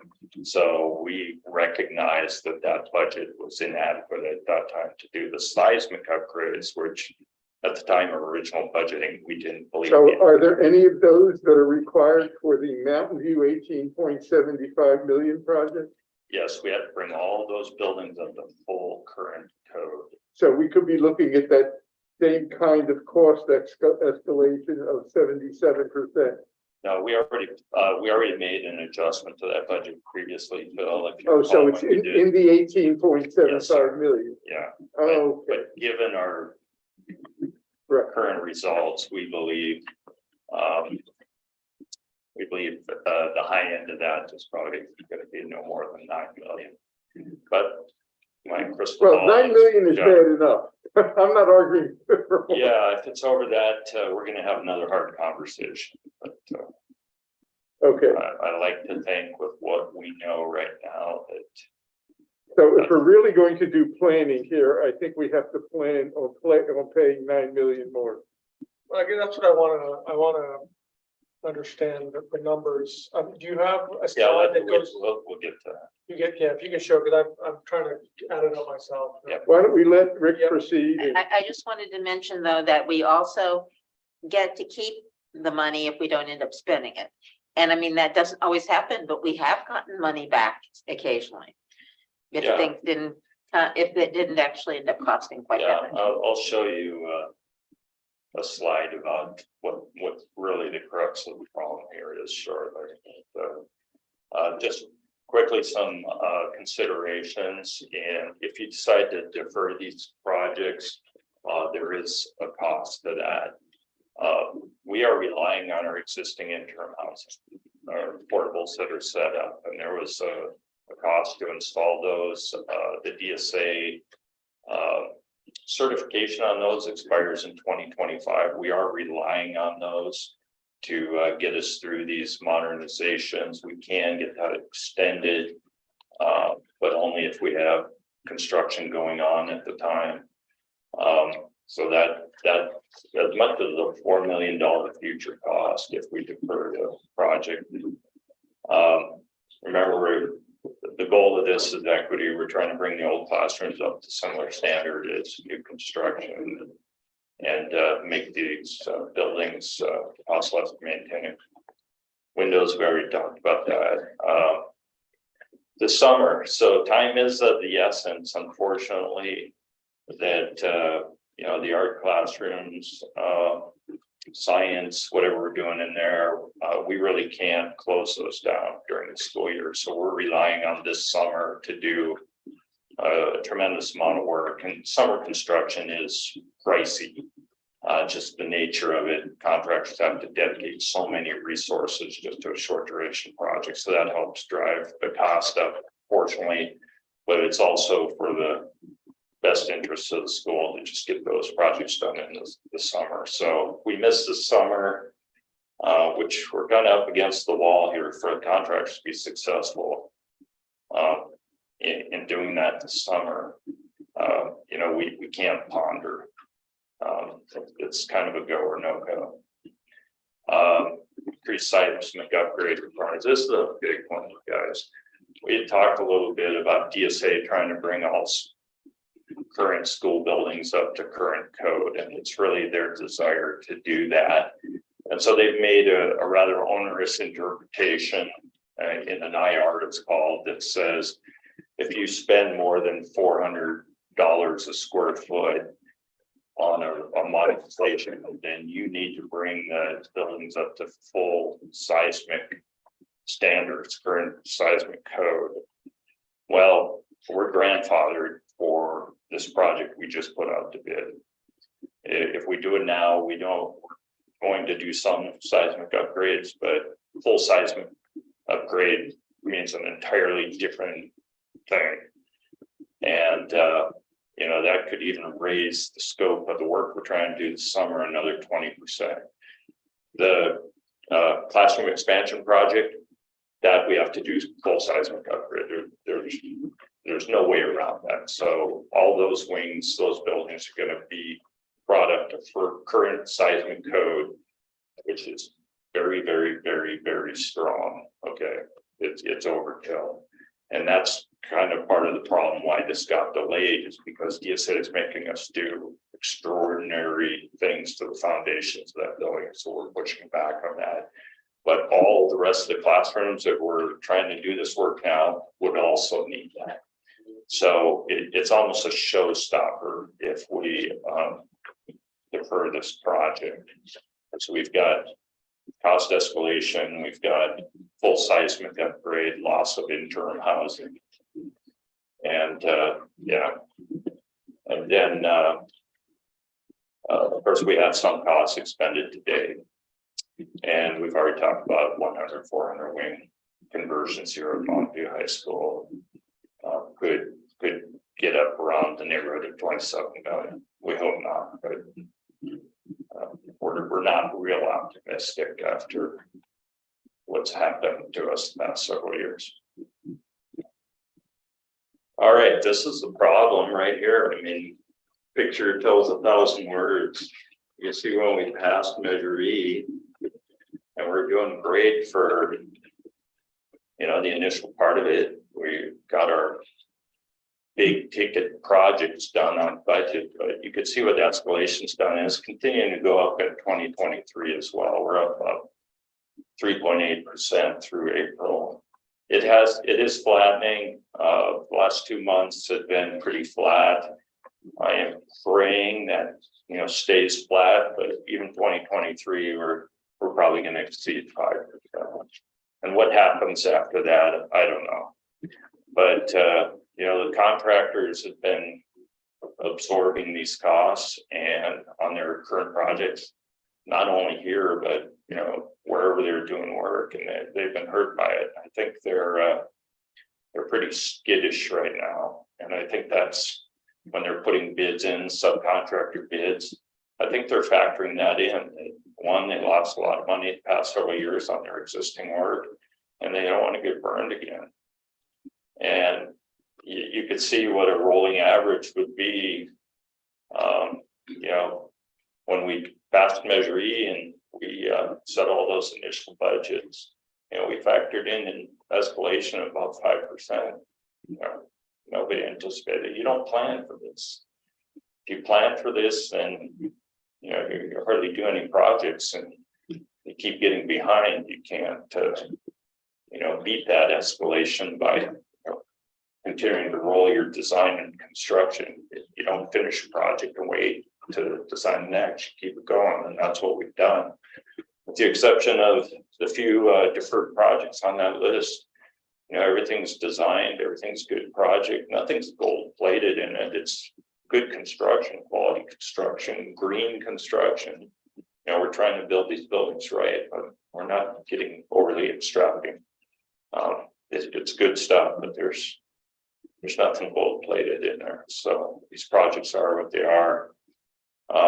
You know, from the time we did initially budget these projects, you know, we've had some DSA required changes that we talked about. Path travels, kind of a big ticket one. Scope additions, have a solution for the dance studio over here that's causing a little bit extra money. The phasing scheduling, trying to, you know, focus work on the summers for things that are really difficult to move into interim housing. That's had an impact, but, you know, the bulk of this is clearly that line just going through the roof there. And you know, good thing I'm getting close to retiring. This has been brutal the past few years, but you guys really have done extremely well with this program. I'm working in programs that their project was getting decimated by this, and it's heartbreaking to talk to them about what they thought when they were going out for their bond. And you know, you guys haven't finished to do it, an opportunity to do everything that the community expects, and you just got to make a hard choice for that.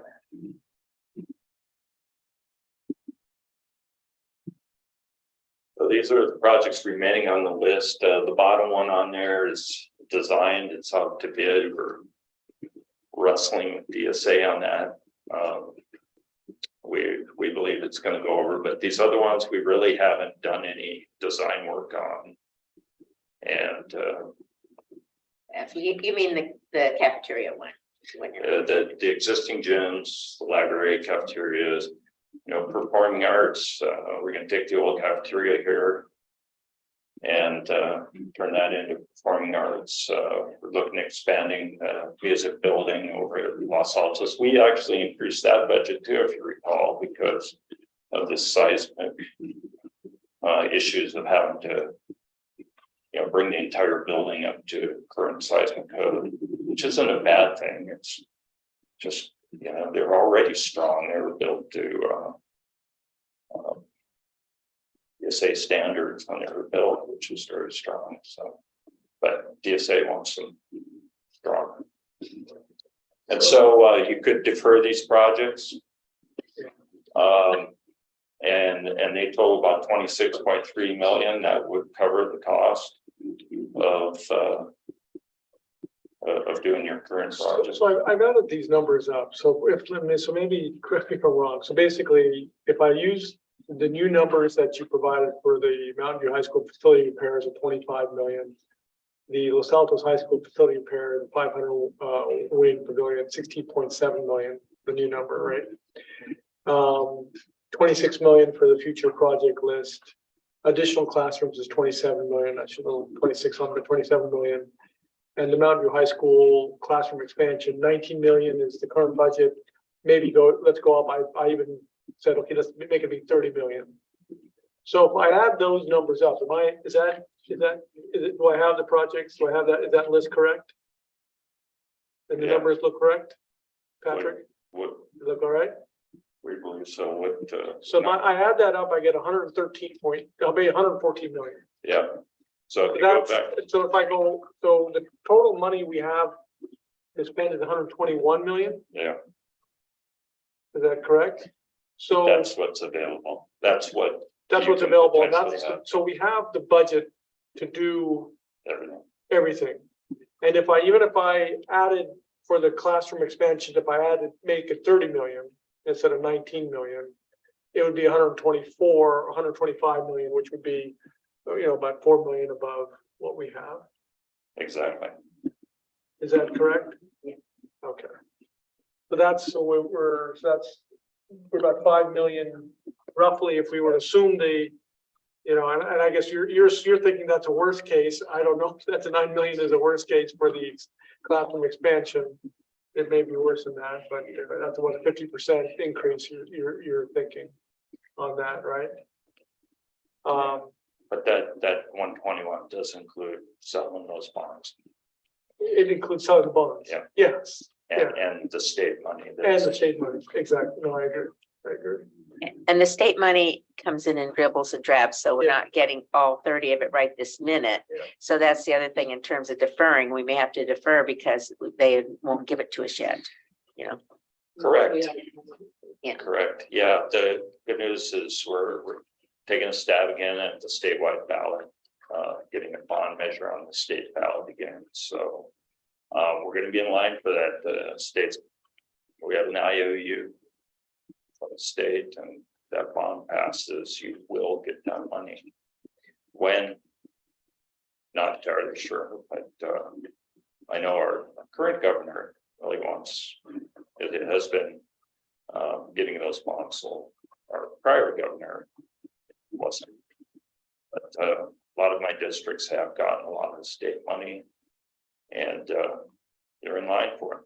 We just got to pass one more bond here, and California tends to support public education, so I feel real confident this one will pass. But back to your hard decision.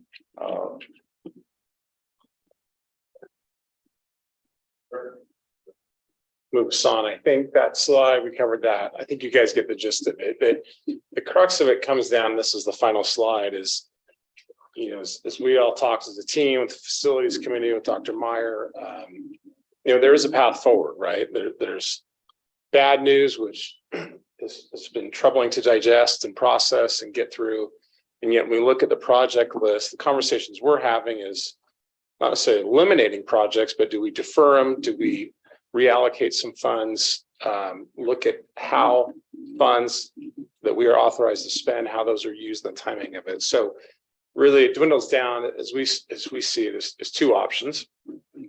We are looking at a $15.2 million shortfall that's specific to the next two items on the agenda, which were the bid results we've already received.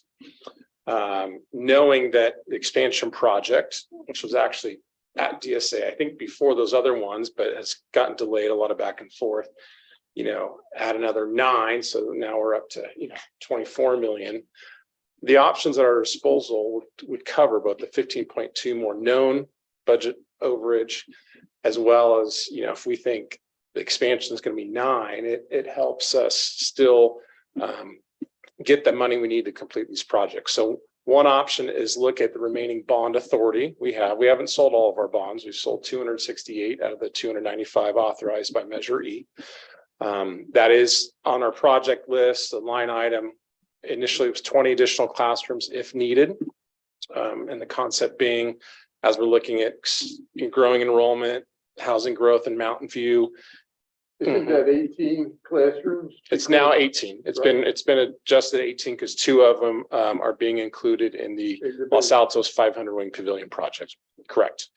And so that's why there's 27 million left in authority that nets out when you do cost of issuance to a little bit less than that for our disposal. So that is one option. So let me just, in terms of what Sanjay was doing, try to clarify this. So that money is currently for 18 additional classrooms, quote, if needed. Correct. And so what this proposal number 1 says, okay, take that money now and spend it, or set it aside for Mountain View's 18.75 million. Figure we might need another 9 million there. So that will be part of that.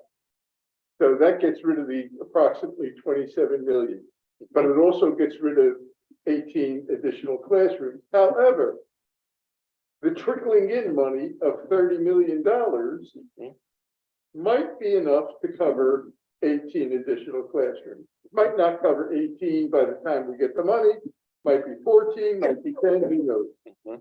But anyway, if the inflation weren't as bad as it is, this would say, we don't really give up anything. We just change the time scale a bit. Correct. Okay? Yep. Now let's go to the next option, which Rich and you haven't talked about. That's yet, okay. So I'll let you talk about it, and then we'll see how. I think you were doing a great job, Phil. You were summarizing quite well. And so I'll try it, and then you'll do better than I will. Option 2 is defer those future projects we looked at on the prior slide. Say, okay, put those on pause, talk to the architects, no more, work on design. Use that money allocated for those projects on these current projects to help fill that budget challenge we have. And then we wait, and as the state money comes in, those projects then we take them off the shelf and kickstart and start going with that, with all the other cost escalation factors involved in there. That sub point is really more, we could, still use some of those funds and continue with design phase, but not get much beyond that in terms of, the advanced detailed, plans and going out to bid and things like that. But this option still leaves us with the bond eligibility for $26.76 million. Correct. Correct. Now, that means we have the money and we may have the need for the classroom. But it also means we have the money and we could use it on the deferred projects. So that gives us a certain amount of flexibility. Which pick Which one are you talking about? You pick either the classroom or the future project. That's right. That's the choice. That's right. That's right. So now getting to Theta's point, what's essential, what's not? Well, I think if you look at that list of the 8 items or so that we're talking about in the option 1, none of them is actually essential or necessary to do right now. Is that correct? I would say some work, remember, we're trying to protect the assets, right? And so we do have roofing, HVAC, there would be some work that needs to be done on the existing gyms. Packard Hall needs some work. So let me get to see this point again. How much of that work that has to be done on the existing thing is there? How much is that cost? If I were to say, I'd say we probably need to put at least 3-4 million into the existing buildings that need repairs, roofs, those kind of things. Libraries are not that old. Mechanical systems are, getting to be old. The existing cafeteria at Mount View High School, that's about 20 some years old as well. That doesn't need a lot of work. I'm trying to get to what Steve was talking about here, Yeah. and that is what is necessary. So if we had a number for what is necessary in the 8 items on the option 1 list, we could say, okay, we must spend that much. I would say of the 26, assume a quarter of that is probably really gonna be necessary to protect the So assets, 6.5 million. somewhere around that. Yeah. Okay, so that doesn't really leave 23.3 million. That leaves 23.3 minus 6.3, let's say 17 million. Yeah. 17 million is what we have. So, right, but the other way that, the other thing to think about, the additional classrooms, right? So that was money we had kind of wanted to put aside if and when we needed those additional classrooms, right? Well, And except that if you wait too long, that money's not going to pay for it. true, it might not. And so I guess the question is back is, those classrooms, do we need them? I will tell you, just. Well, so our enrollment has started to plateau as the demographic study in 2016 indicated. The intent, as I recall, those additional classrooms really was the issue in terms of additional housing growth in the city of Mountain View. And it kind of coupled with our conversation about, wow, if that was fully built out, the potential to need land and space for a 3rd high school, but we know that would come in phases. So if we needed to absorb increased enrollment on our existing campuses sooner, and there wasn't things fully built out, or city of Mountain View didn't approve as much housing and enrollment would grow, but not by 1,152 students, could we house them on our existing campuses? And so, yes, there was a conversation about adding, it was 10 at each campus, where the number came from, additional classrooms to house enrollment growth on those campuses. So, But the enrollment, at the time we paid for the bond, yes. we hired a demographer. Oh, yeah. Oh, yes. That demographer considered only projects Correct. in the pipeline. Correct. Right? Correct. Right. Yep. That's right. No, that's correct. Mhm. It's absolutely correct. So And then, that tells me, if our demographer's projections were correct, that tells me that we will need those classrooms. And forget about all the additional buildings for which we don't need a Yeah. whole new school. But for those, so we can't be too cavalier in dismissing. no, I'm not being. I'm just saying, Yeah. I'm just saying, we collectively. Okay, Phil, my opinion on that is that we need additional classrooms, but not here. We need them over by Shoreline, and we will use them, we will need them in the new school that we need there. Well, I hate to say this, but we need to plan for what we have already got in the pipeline. And the problem is, we have no assurance that a new land will be available in time for us to build anything on it with the amount of money that we've set aside. Suppose it takes us 5 years to acquire some land to put buildings on. And then it takes time to build the buildings. But these students are coming through the pipeline in the meantime. So I think what we need, if we're going to go down this road, is to take a careful look at the timing of the new student arrival. So that'll tell us where we really need to put the classroom. And right now, the third high school is just sort of a gleam in our eye. Yeah, we have to, I guess, one thing I'd like to look at those numbers again to see that, to the number of classrooms that we're at 18, how many students is that projecting that we could, you know, with the capacity, yeah, so how many people For the projected capacity. So is that what it is multiply by 35, and that's That would be the maximum we could put it in. that would be so. A little, it's a little more complexity to that because there's classroom loads and are they used all periods of the day? There's a little more nuance to that calculation than just number of class. You know, like in elementary school, there's one group in the whole day. High schools, you have 7 periods, so you're using them all 7 periods.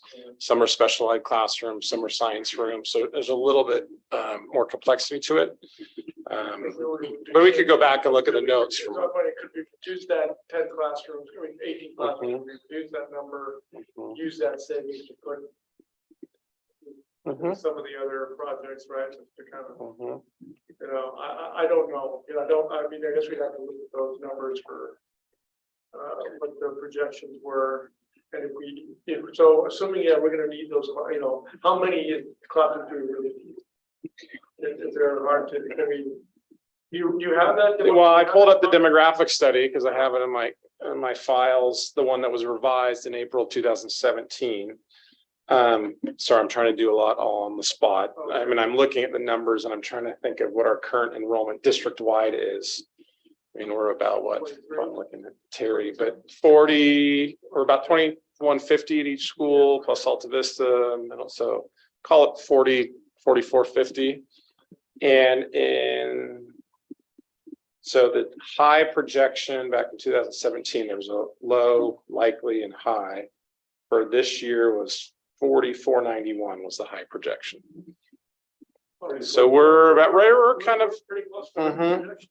Which is what we were building for, and that growth is the number gets smaller than in the next few years in terms of the demographic studies projection. Not to complicate things too much, but obviously that money's not going to buy you 18 more classrooms in this market. So it's really going to be something less than that. 27. Yeah. Yeah. And the other thing, for going back to when we had the initial discussions about that, we figured by now we'd know if we needed those classrooms. It was really a matter of do you sell the bonds for more classrooms or do you forego it altogether? I'm not sure how long we could preserve that authority to sell bonds. That's more of for legal bond counsel to answer us. So you may not be able to hang on to that money for too long into the future. It might require another bond just to solve the problem in the first place if you do get a lot of development and growth. I think that lends more weight in my mind to option one also is that we use the bond money now and then backfill rather than let it sit there and then maybe forego it if time expires or whatever happens. So let me ask a technical question then, financially. Suppose the state approves our 30 million request. We don't get a check for 30 million. Is that right?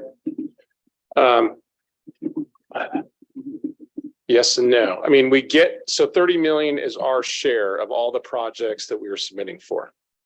But we submit them in chunks, so it all doesn't come at once. So I want to. Will all the projects be completed? No, so for example, we submitted modernization, so Oh, I there's, see what you're saying. yeah, so like, So the first in. yes, served first. correct. And if you put in another one 5 years later, you Mhm. take however long that takes. Yeah, so for instance, we had a project we submitted December 2019 is just now being reviewed. So one, that puts a time factor on, what is that, 3.5 years, right? Of how long it just before it was reviewed, right? Part of that was because there was no state bond authorization, so I think projects just sat there. So we have 2 other submissions because Los Altos new construction money is one application. Los Altos modernization money is another application. Mountain View modernization is one. Mountain View new classroom, is another because it's different campuses, different projects. These are all. Yeah, so and we have a chart. We have a consultant that's working with us on keeping that eligibility.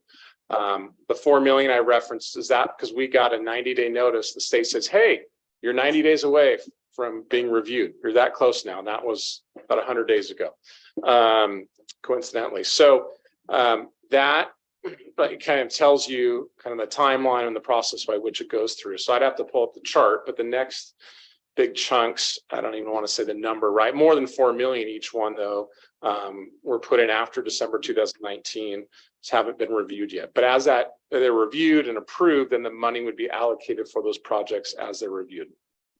So as a result of that, if we have an immediate need for a large number of classrooms, we don't have the money if we are counting on the state. Correct. 30 million.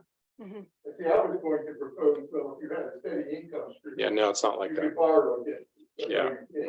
On the other hand, like Rick says, you cannot afford anywhere near this many. Right.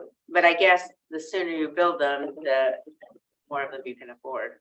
But Catherine, that doesn't change the point that if you're only going to get 4 million at a time, you're not going to be able to build many classrooms. And if you can't build many with 30 million, you can build way less with 4 million. How many classrooms do you get for $1 million? I mean, how much is a classroom? Remind us. We're using right now, it's about 1.5 million. per 1.5 class. per Right, so classroom. you could tell, right? 18 classrooms. that's now. 27 million, that's one of the areas. Yeah. Well, you said that's not a. That's not Yeah, it's not realistic. Like, at least 2 million probably, right, or more. Yeah, just keep escalating the cost to when you need them. 25, yeah. Now, there is, I mean, there are COPs and things, you can get financing if you have a steady income source. So there is vehicles, but you're always paying interest. So it's always better to have the money. High interest. Yeah. Different period. And if these developments do happen, you're going to get developer fees, so that, that's it. So another proposal we should consider is paying the 6 or so million to do the essential things on the maintenance list, those 8 items. The future list. Yeah. Yeah. And setting or using the other to build as many classrooms as we can now. Right now? The sooner we spend the money, the more classrooms we get. We have to bring. Oh, we have to prepare for it. Yeah, we have to bring Mark back, right, and look at the whole, where are the classrooms, which campus and where are they going, how are you gonna divide it, right? That has to be figured out, right? And not with rigidity, because we can always, it's painful, but we can change district boundaries and we can send kids back and forth and all that. Yeah, but. I mean, what we've tried to do is balance the size of the high school. Yeah, no, I understand, but I just want, we need to start thinking about it now because we're already where the land, right? Because we already have the fields are there, right? We already, you have to figure out where this. It really takes a minimum of probably 2.5 years to deliver classrooms if you gave us the go ahead now, so. Okay, so basically we give the go ahead, you're saying, okay, 2.5 to basically build the 18, right? What you're saying. As many as you can. It's 2.5 to start, or are you saying 2 basically? 2.5 to start. To start, right? To handing over the keys. Just a comment that we would also need to consider the detrimental impact to moving large groups of students out of their classrooms and looking at a calendar to take advantage of the summer opportunity. You can do it, but we have neighboring districts who have, evacuated their campuses to portables and have ended up waiting over 6 months to return. And, we see it with our counselors, but just wanted to place that This is comment. That's an expansion or the additional? Both. We have So- to move for additional classrooms, we have to move. For construction. So there have been places where they move students out, or we've certainly lived already with the disruption. So just wanted to plant that seed about optimizing summer and considering what logistics would need to be in place if we're moving students. Yeah, I think we actually have two questions here. One is, shall we accept the bids for these and proceed with that one, the stuff, given that it's 15.2 million over? And then secondly, which option are we going to use to pay for it? So do we want to address them separately, or? Well, if we don't come up with a way to pay for it, we can't accept the bid. Yeah, I think it comes down to, is this project more important than the other projects on the list? That's really the first decision. And if the answer is yes, then award the bids and either defer that or sell bonds so we can keep moving on that. Yeah, well, I guess, the only thing is, he said the demographic numbers, right, and we're already at that, pretty much at that maximum, in that study. Right, we're close to it, maybe 100 short or so. Yeah, About 100. we're at the peak of, We were I think I was only, looking the wrong year. he said 4491 and we're at 4450. Oh, so basically. So we're basically already there. We're Can already. I correct my statement, though? I was looking at next year. Oh, This year's for 22-23, the high end projection was 4579, which is, they project us to be 130 over that. So then 130 students, so how many classrooms? 4 places. 4 classrooms. That would- roughly, right? Mhm. Roughly. Yeah, Okay, so we can reduce either the classrooms. So, for me, when I have to look at the board goals, which are equity and engagement. And students spend most of their time in the classroom. And we do have an equity right now because, frankly, affordable is not the same as a new classroom, nor is an old classroom. You talk about windows actually do matter a lot. I agree with you. If you have a crappy window and you're cold, then you're not gonna be as engaged in the class. And we're talking about teenagers here. The environment matters to me, and I'm a grown woman, but so I think actually I agree with your comments, Sanjay, that our number one priority needs to be classroom, because that's where our students spend the most time, and we need to have equity across our classrooms. We can't have portables for some students and old classrooms for other students. It just is not, doesn't fit with our board goals. I think if possible, we should try to build the classrooms that we committed to. It sounds like we can't build additional classrooms, but I would strongly support option one, which is, I believe, to try commit to the classrooms which we already have. You mean the projects up here? Yeah. But, okay, this option one is use the remaining bond for the classrooms, right? Use the bond for that, right? Well, it says this. Use remaining bond eligibility for So the. what that's saying is right now, the remaining bond eligibility is for additional classrooms. It's saying, take that money away from the additional classroom and spend it on the items that were in that list and set aside some for the 18.75 million. But the ones on the the ones above that are over are things for the classrooms, like fixing the windows and this and that. I mean, that's the point. So included, and also. Yeah, that's the repairs. The part- Yeah, all the repairs. Repair part, yeah, that's, And, yeah. Theta mentioned the part about environment for the windows, but for instance, I'm not arguing that we shouldn't spend the 15.2 million. okay, The question is, where do we get the money from? all right, so everybody is in agreement that we should do all the things on the list. Yeah, we're going. That list, yeah. Right, so the question is, how do we pay? That's right, that's, Okay. Now, if you're talking about classrooms, you have to realize that option 2 is the one that says take non-classroom money and don't use it. Use it for other things. Yeah, defer that list of projects for the gyms and the performing arts. I'm concerned about, especially in this economy and this inflation and COVID has really escalated construction costs. Like, I mean, it's just, I mean, even just in my home, that I'm trying to try to build a school, it's just incredible. It's, I mean, for fencing, it was 3 times the amount, before COVID, and that's just mind-blowing. So I think that, I'm really concerned if we defer the necessary. Oh, yeah. What we have.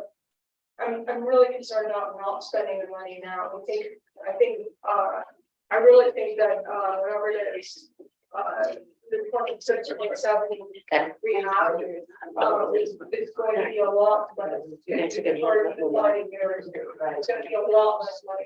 So I think we can spend what we have now, even though it's a little bit scary, figure out how much money we have, which is to me a little bit tricky because these bids are, there's contingency and stuff. But I think if we don't spend the money we have, it's gonna just, it's not gonna be worth, it's gonna be worth half as much probably in a year. Yeah. Because the construction is rising astronomically, it's crazy. I mean, it shows the graph, it's just nuts. So, yeah. And I would just state that, we talk about expansion and enhancement of current classrooms, but the gym is a classroom, the library is a classroom, not the traditional classroom, but the gym especially is one that is used for classes. And so that some of those things on the other list are non-traditional classrooms. And I guess, and the 2.5 years you're saying to start the classroom project. I think you said 3.5. Oh, Yeah, well, 2.5 best case. 2.5. I'm assuming we're not gonna have another pandemic. Would we get the money, would we get our? how much money No, would I we don't. have? I do not anticipate getting Because we want- because state that's when we funds spend in the money, 2.5 right? years. Basically 3 years from now is when we would probably start, because it's 3 years. We're not gonna have all 30 by then. Yeah, so. Might have 3 million. Yeah. I think we'll have, do you think we might have, Oh, I think great. it's gonna be, I mean, I think we tried to say. don't you think we would have the 4 probably by then? The 4 million, and maybe another 4 or 2 more 4s. So The basically, first 4 million is all that I want to comment on, because that I know is actually in the process of being reviewed. The rest we're still in line. we shouldn't even count on this at all, really. I think 30 million. we are counting on it in terms of, we know at a future date, there will be, kind of replenishment coming in, right? So here's the thing about the 30 million. It comes in pieces. We can conceivably spend the pieces on the modernization of those 8 categories, upgrading of all those 8 categories as they come in. But we still need 6 million or so to do the things that have to be done right away. So the question really boils down to, do we want to do just 6 million of that, or do we want to do the whole thing and pretty much forget about additional classrooms? Because as that money trickles in, it's not going to be enough to make it that additional classroom. Not at the inflation rate that we have. Yeah, I guess, Phil, my main concern is, I just think that money, given current inflation and given current construction costs, that money is gonna be worth half, if not a quarter. So I would say that we won't have the money because, and also DSA is going to increase the costs just by increasing the restrictions. So, I mean, just having been involved with a school district, which I was talking about a Cooper Stone building and found their costs rising astronomically. I've been burned by this, and I really feel that we should spend the money we have. So are you saying option one, spend the 26 million in bond money On and the future, on the current, on the monitors, all these, on basically this list here. Yeah, I mean, what we can, right? We may find, for example, as we go down the list, so we may have to do further cuts, right? Because as we get bids in, it may be that, you know. well, no, if that's the case, I know we have all the bids to cover all those things. Not the future project. The future projects are original budgets. It's gonna take appetite control as we go through and design Yeah, those. so we're gonna have to make further, we're gonna have to make further tough decisions, I think. Yeah, Because I don't think, I would be shocked if this adds up to, you currently have 26. Change, I would be shocked if that's still the current, given the current state of affairs. And what you told me, it's not gonna be 26.3, and so we're gonna have to figure out, okay, which of these projects. It's not gonna buy the scope we conceived of when we Yeah. passed Measure E, but right. it's enough to make a difference and improve those facilities, certainly protect the assets and do a few nice things for the students. But it's not gonna be the wholesale gut and redo like we had originally envisioned. Right. Yeah. Yeah. But I think what I'm hearing though, the reality is though, is that if we do that, this 30 million we have on this budget for, that's, you know, coming back from, you know, from the state. We shouldn't even include this in here with 30 million because it's a future, who knows how many years it's going to take us to do it. We can't assume we can spend that 30 million on this Measure E project. Correct. Because it's so much in the future. We don't know when it is. Right. So yes, we may get that money. Who knows what we'll do with it then, whatever we get. But we can't assume we can use any of that for this project. Unless you defer. Yeah, of course, yeah, but then we don't know, right? Then that's it. But again, that's really then not really this project anymore, right? It's basically the. So, I have another question that goes with that though, Sanjay, is these are the way that we currently envision these. But for instance, library modernization, there are rooms in those sections that could be maybe made into a classroom. If instead of repurposed a different way. Aren't the rooms at the library? No, Some of them, yeah. I think you're suggesting like mobile walls and. It's, That type of thing. well, or- But that's not an equity. If you're talking mobile walls, the hearing and sound and those things are gonna be tough for kids. no, I actually wasn't talking about that. I was talking more about things like the way it's chopped up into tutorial rooms and this and that. In some cases like that, and both of parts of those buildings have been used during construction anyway for offices and other things. And like where Career Center was and stuff, those can all be classrooms. So we can change around the way we use certain things. But that would reduce the size of the library and tutorial center. Now, the tutorial center is moving to the That's services. true. So I mean, College and you Career can Center. read, yeah, you could, That becomes what do you mean? Sorry, the College and Career Center is moving into the student services, is moving into the student services building. The tutorial building, the The current plans, based upon the principal's input, is the tutorial centers will remain in the current Okay, so broad that will library stay building. there, but Mhm. we at least get the one more room. for Yeah, like the college room that career. used So to be the that's College two and Career classrooms, Center. Yeah.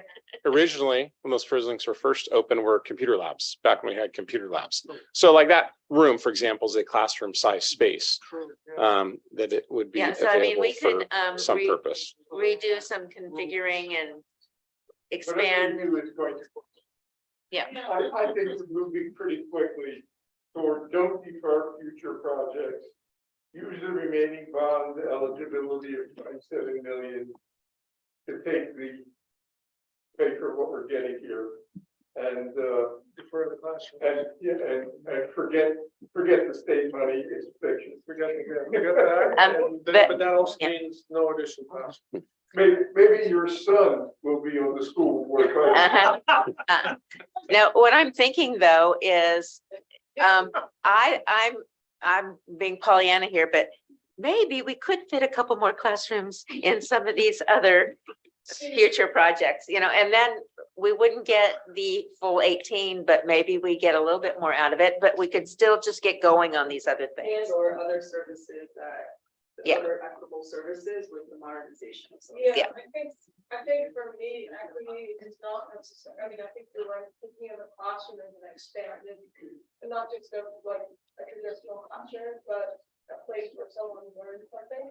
So I think I wouldn't be in favor of having a traditional classroom in the library, because that's a place where people are studying and getting books. But, maybe there's I know the Mountain Library now has all kinds of things for teams, and so maybe in the future with some new ways students could learn in the library. That would be a big quote classroom, but isn't like a classroom like with a four walls and because I'm not in favor of like mobile walls and things like that unless it's part of the Well, I don't think we. That's not what I was, that's not what I was trying to say. I was trying to say we have a couple of rooms that are basically off the same hall as the library that we could put back as a classroom. Okay, let's not worry. So let's not worry about that. May I make a motion that we select option 1 to fund our Measure E over budget situation Yeah, we're going to presented use in the remaining two. possibility Mhm. of $26.76 million to have that money available now for these projects. Right, that's my motion. Okay, I second it. that's great. Moved by Catherine, seconded by Peter, that we take option 1. Any further discussion? Just if you could send us the numbers then, like, so, okay, I mean, I added them up, right? If you could just send us what it would look like with the budgets, what we think are the current and the new Yes, sir. estimated budgets Sure. Yeah. that we have, so we have for that. So I'd like to make sure. But I did want to say, I understand, but I think we're gonna have to make more cuts in the future. To me, looking at this, I don't think we're gonna be able to do every project. Okay, but we'll cross that bridge when we get to it. Yeah. Okay, so, Yeah. may I have a vote? All in favor, signify by raising your hand. Aye. Okay, motion carries 5-0. Then, Thank you, Rick. How do you like being the prophet of doom? By the way, Rick, It's like Santa Claus. Come on, you gotta be giving gifts here. by the way, gotta show some gray. The one thing of, the action to award contracts, are we? yeah, we are in a minute, but I would like to say, would you please introduce Amit's, a lot of people have met or not, but the other folks in the crowd, most Yep. everybody knows Pat from way back, but Yeah. not everybody knows them all. Okay, and Zizi has been working on your program. He's been, Pat's been Mike's right hand and Omid's been Pat's right hand. And Omid is now a program manager and he is managing Fremont Unified School District's $600 million program. And Adama, who is Passed a $600 million bond. They did, huh? No, and they're going out for another one. Union, that's the one on the East Bay. Unified. There's 40 schools. It's a bigger deal. Yeah. Yeah. And Padme has been the project manager on the Mount View High School projects, and she is now getting experience as a deputy program manager, working under Pat, taking over Omid's responsibilities. Two superstars, both of them, Yes. a lot smarter than I am.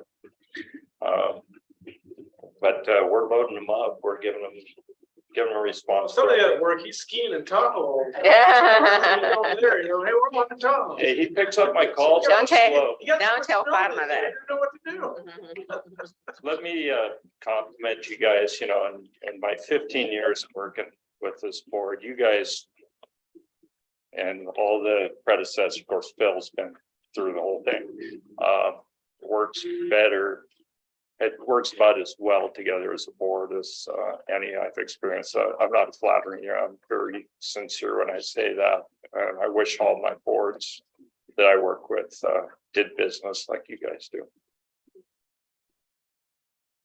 Well, thank you all. Yeah.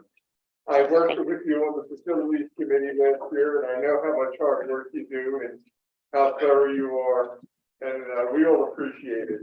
And if you have to bring us bad news, oh well, that's fine. It could be. I think honestly, I want to congratulate my trustees who are here to tell me on doing such a great job despite COVID. I've actually been very impressed overall by how much you managed to accomplish. So, Yeah. You're gonna have some beautiful student services buildings. I'm looking forward to the ribbon cuttings for those. The kids are gonna love them. Thank you all. Thank you. Okay, we got a few motions left to pass because we need to pay for the bids. yeah. So are we ready to award bids, item 18.2 for the Los Altos High School? Well, we have to do, did we do one yet? The budget adjustment? We did do one, we made the budget. adjustment. Okay, all right. Let's see. I move that we approve awarding bids for Mountain View High School And Los Altos. facility. 18.2. Oh, 18.2. 18.2. Read Oh, wait a Sure, go minute. ahead. Sure, so I motion that we award bills for the Los Altos High School facilities repair increments 1 and 2 and 500 ring pavilion project. Bid package A, General Trades, Gonzalez and Strong Construction Company, Inc. Bid package B, Earthwork and Paving Trades, Duran and Ventnals, Inc. Bid package C, Underground Utilities Trades, MK Pipelines, Inc. Bid package D, Electrical and Low Voltage Trades, Cupertino Electric, Inc. Big package E, Plumbing Trades, OC McDonald Company, Inc. Bid package F, HVAC Trades, Smith Mechanical Electric Plumbing. Bid package G, Fire Protection Trades, Marquee Fire Protection. Big package I, Roofing Trade, Waterproofing Associates, Inc. Big package J, Site Concrete Trades, KC Fuji Concrete Contractors, Inc. Big package K, Paving Trades, Master Inc. Big package L, Landscaping Trades, States, Inc. Thank you, Peter. Do I have a second to that motion? Second. Seconded by Catherine. It's been moved and seconded that we award bids for the Los Altos High School facility repair project. Increments 1 and 2 and 500 wing pavilion project. With the details as read by Peter and as presented in the agenda. All in favor, please signify by raising your hand or saying aye. Aye. Motion carries 5-0. May I have a motion for item 18.3? Yeah, I started on that one. Go ahead, Catherine. I move that we award bids for the Mountain View High School facilities repairs dash increments 1 and 2. Do I have to read all the No, you bids? could just say. Bid packages A through I. I just wanted you to exercise your voice. When she was on a roll, when we stopped her. Bid packages A through I. Second. Okay, it's been moved and seconded that we award bids for the Mountain View High School facility repairs increments 1 and 2 as detailed in the agenda.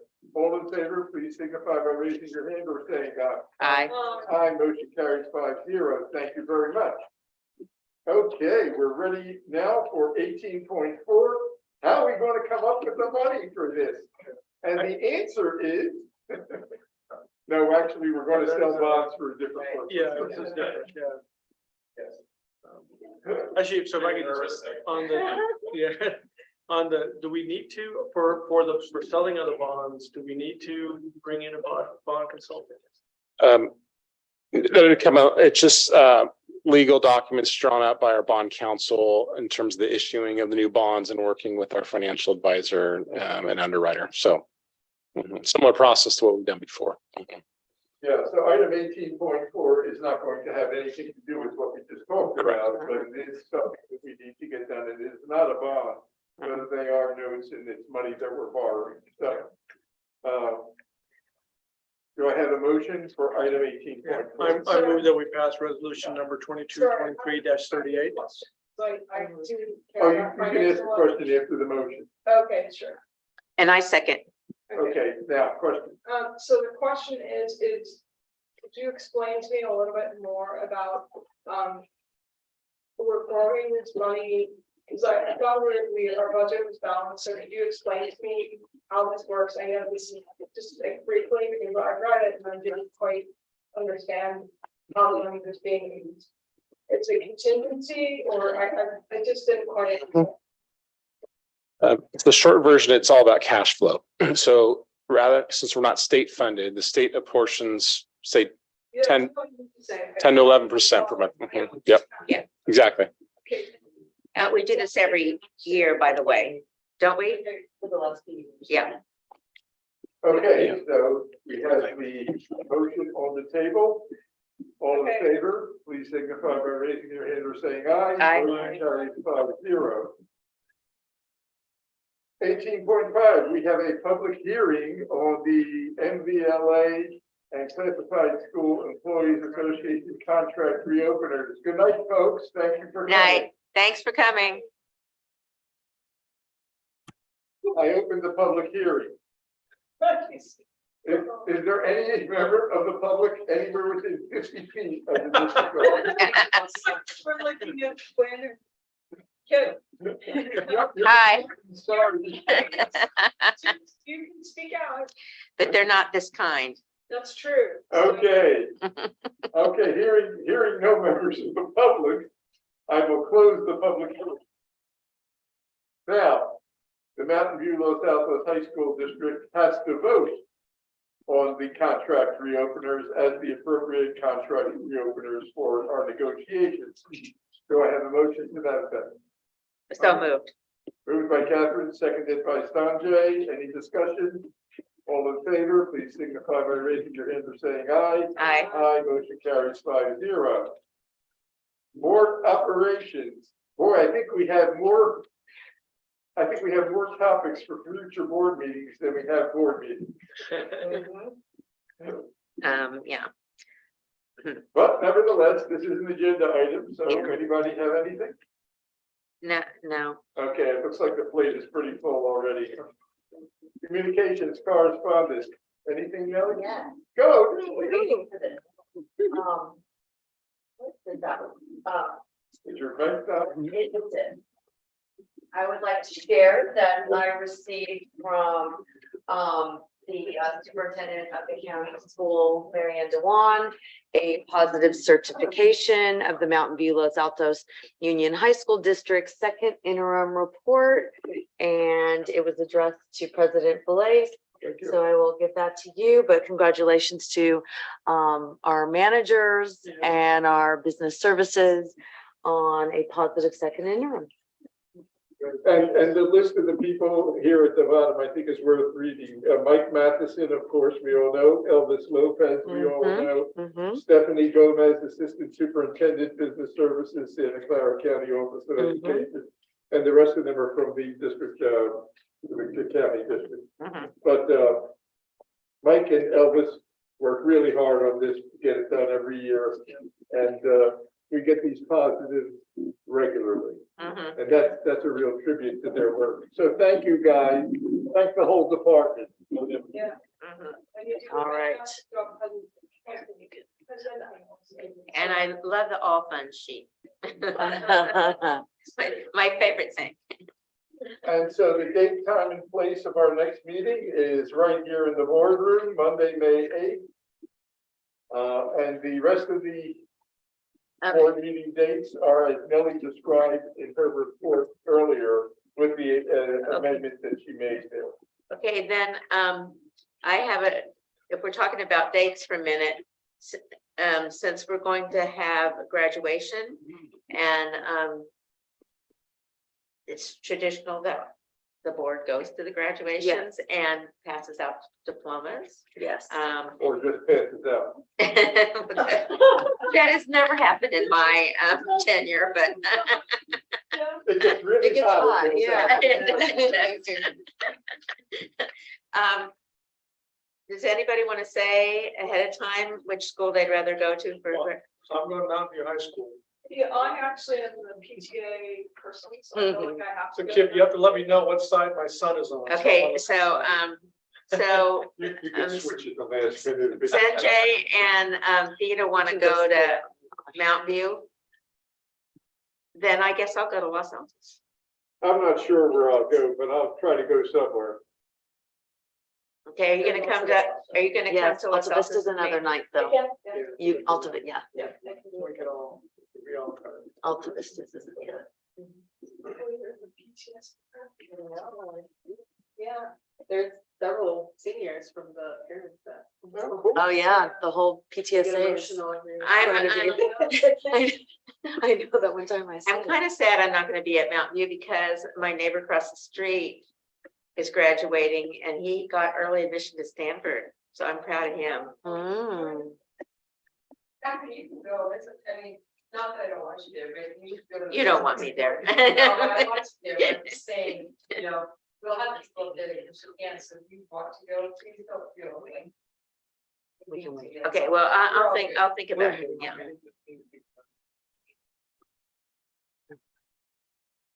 We're trying to figure out how to go to both. That's true. I make groups too, Lynn, because we have two last year. You can't, I because you're know. passing out I don't diplomas. have to do it, we do almost identically at the same time. I know. And you're both very efficient. Yes, you are. Okay, did we settle that? Yeah. Sort of, Looks like it. not, but not totally. Well, we're not going to resume closed session. We've taken our action there for the night. I move we adjourn. Good move. Seconds. Moved and seconded, moved by Catherine, seconded by Gina. Any discussion? All in favor, signify by raising your hand and saying aye. Motion carries 5-0. I wanted to get us out of here before 10. Very productive. Like 5 minutes. I know. If Thank we you, chit Nell. chat All right, any thank longer, we wouldn't. you. Oh, thank you. You signed all these.